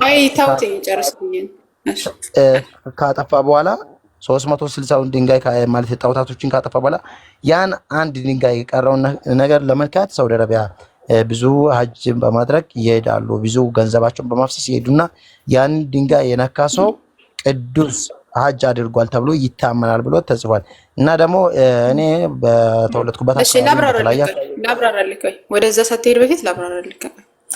አሁን የተናገርከው ሙሉ በሙሉ ስህተት ነው። እሺ ሙሉ በሙሉ ስህተት ነው። አሁን ያነሳኸው የቁርአን አንቀጽ ሱረቱል አንቢያ ምዕራፍ 1 ከቁጥር 57 ወይም ደግሞ ከ50 ጀምረህ መመልከት ትችላለህ። የሚያወራው ስለ ኢብራሂም አለይሂ ሰላም ሲሆን ኢብራሂም አለይሂ ሰላም ምንድን አድርጓል ሲባል ጣዖቶች ነበሩ በሰዓቱ የነበሩ። ስለ መካና ስለ መዲና ወይም ደግሞ ስለ ካዕባ በፍጹም አያወራም ይሄ የቁርአን አንቀጽ። የሚያወራው ታዲያ ምንድነው ሲባል በኢብራሂም አለይሂ ሰላም ጊዜ ጣዖት አምላኪዎች ነበሩ፣ በኑምሩድ ምናምን በሚባሉ ነገስታት በጊዜ ማለት ነው። ይሄ ደግሞ የተከሰተው በእንትና ምንድን ነው የሚባለው ሚስር ታወቀው ሚስር አሁን ላይ መስር ተብሎ የሚጠራው ወይም ደግሞ ወደዛ ነው የተከሰተው ማለት ነው ይሄ ነገር። ከዛ በኋላ ምንድን እነዚህ አካላቶች ጣዖትን ያመልኩ ነበረ፣ ብዙ ጣዖቶችን ያመልኩ ነበረ። እነዛን ጣዖቶች ምን አደረጋቸው ሲባል ስብርብር አደረጋቸው። መጀመሪያ እንትን አደረገባቸው አሴረ። እነሱ አንዱን ጣዖታቸውን ሊያመልኩ ሲሄዱ እኔ ያልተረፉን ጣዖቶቻቸውን እንዳለ ሰባብራቸዋለሁ ብሎ ኪዳ አደረገ። ግልጽ ነው። ከዛ በኋላ ወተላሂ በአላህ ይሁንብኝ ለአኪደና አስናመኩም አስናማታቸው ወይንም ደግሞ እንትናቸው ይሄ ምንድነው ጣዖቶቻቸውን እሰባብርባቸዋለሁ አለ። ከዛ እነሱ ዞር ባሉ ሰዓት እሰባብራቸዋለሁ ብሎ ቃል ገባ። ከዛ በኋላ እነሱ ዞር ሲሉ ሁላቸውንም ሰባብሮ ትልቁን ጣዖት ትልቁን ሰለመካ በፍጹም አያወራም። የሚያወራው ትልቁን ጣዖተውና ከዛ በኋላ እነሱ ሲመጡ ማን የሰባበረው ምናምን ብለው ሲናገሩ ይሰማል። ከዛ በኋላ አይ ይሄ ኢብራሂም የሚባል ጎበዝ ነበረ ሰባብረዋለሁ እያለ እየተናገረ የነበረው ምናምን ብለው ሲናገሩ ሰዎቹ ማለት ነው ሲጠይቁ፣ ከዛ በኋላ መጥተው ኢብራሂም አንተ ነህ ይሄንን ያደረከው ብለው ሲጠይቁት በፍጹም ምን አይደለሁም ይሄ ታላቅ ጣዖት ነው ብሎ ይነግራቸው፣ ወደሱ ያመለካከታቸዋል። ከዛ በኋላ እነሱ ምን አደረጉ? እንዴ ይሄ እኮ በነገርም መስማትም የማይችል ጣዖት ነው፣ እንዴት ነው እንደዚህ የምትለም ብለው ሲናገሩ፣ እና ታዲያ መስማትን ማየትን መናገርን የማይችል ጣዖትን ታመልካላችሁን ብሎ ወደ ራሳቸው እንዲመለሱ አደረጋቸው። ከዛ በኋላ ምንድን አደረጉ? እሱን ለማቃጠል እሳትን አቀጣጠሉ ምናምን። ከዛ በኋላ እሳት ውስጥ ጣሉት ማለት ነው። አላህ Subhanahu Wa Ta'ala ያችን እሳት ኩኒ በርደን ወሰላም አለ ኢብራሂም በኢብራሂም ላይ በረርሽና ሰላም ባህሩ ይሄን ኤግዛክት ኩዌስችን አይ ዋዝ ዴር ሆን ብሎ ነው። የቅድሙንም ጠይቋል ኢብሮ በደንብ መልሶለታል። አሁን እንዳልተመለሰለት ነው ፕሪተንድ እያደረገ ያለው። ገባሽ? ይሄ ድሊቨሪ ነው። አንድ ጊዜ ማማይ ተመታ ሄሎ ባይ ማማይ አንድ ጊዜ ጨርስለትና ከዛ ታወራለሽ ሀቢበት ያላህ ይፍዚክ። አንድ ጊዜ እሺ፣ የትኛውን ቦታ ሄዶ ይጠይቅ። ምናልባት አልተረዳው ሊሆን ይችላል። እሺ አብሽሪ፣ ችግር የለውም። እና ምንድነው ከዛ በኋላ መጨረሻ ላይ ኢብራሂምን ወደ እሳት ጣሉት። ኢብራሂምን አላህ Subhanahu Wa Ta'ala ከእሳት አዳነው ማለት ነው። ግልጽ ነው። ስለዚህ ይሄ ያወራሉ ስለ መካና ስለ መዲና አይደለም። መካና መዲናን አስመልክቶ መካና መዲና እኛ በፍጹም ጣዖት ብለን አናምንም። ጣዖትም አይደለም ሲጀመር የአላህ Subhanahu Wa Ta'ala ቤት ነው። እንደ ማንኛውም መስጊድ ነው። በነገራችን መስገጃ ቦታ ነው።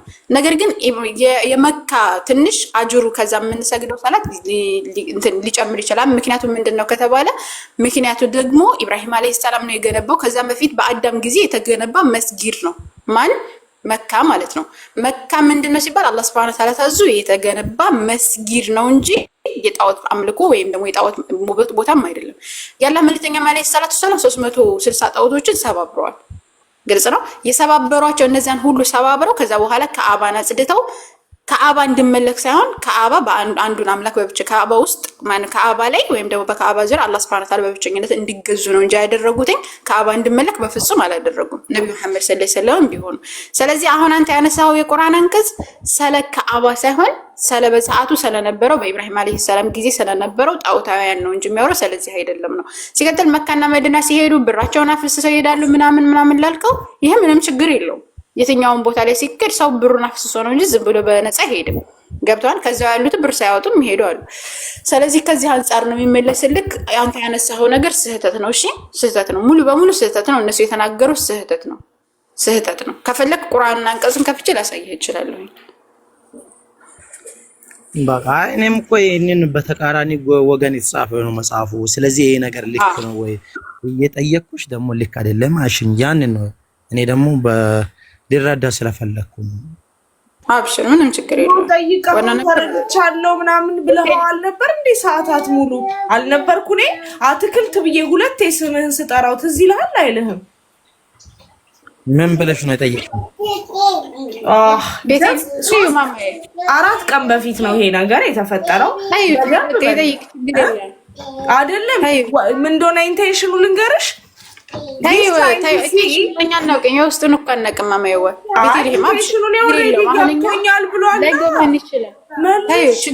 መልሰህልኛል ገብቶኛል ምናምን ብሎት ነበረን እኮ። ታዩ ችግር የለውም ይጠይቅና ያልገባውን ችግር የለም መልስልህ። ሌላ ጥያቄ አለ ወገናችን? ቤትዬ ታዩ ገብቶኛል አንቺም አባባልሽ ታዩ እና ችግር የለውም። ያገባው ነበር ኢብሮ ሲያስረዳህ አልገባህም ነበር እና ኢብሮው ጋር መጠየቅ አለ ያለ ስለጠየቁ እዚህ መጠየቅ የለብኝም። ዳስ ናት ዘ ፖይንት። ገብቶኛል ያልከውን ነገር እዚህ መተህ የምትጠይቀው የተለያየ መልስ ይሰጡኝና እነሱ ኮንፊውዥን ውስጥ ናቸው የሚለውን ስቴትመንት ናሬት ለማድረግ ነው ወይስ የሰው ታይም ዌስት ለማድረግ ነው ወይስ ዲፍረንት አንሰር ነው? የትኛው ነው? እስቲ ከሶስቱ የትኛው ነው? ለምን ድጋሜ ጠየቅክ ታዲያ? ብዙ ጥያቄ ያለው ሰው እኮ የተመለሰለትን ጥያቄ ትቶ አዲስ ጥያቄ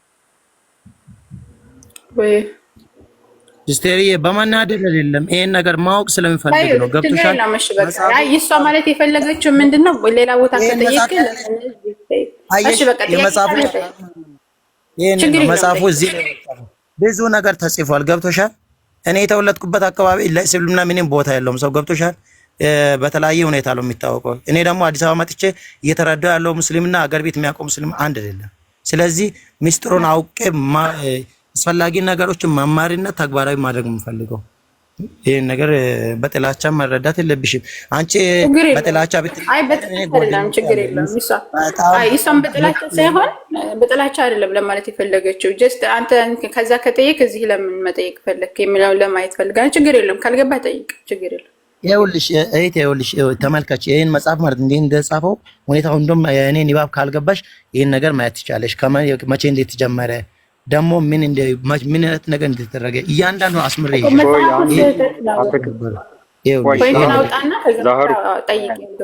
ዛህሩ ቆይ አንዴ ዛህሩ አትክልት ከየትኛው ቤተ እምነት ነህ?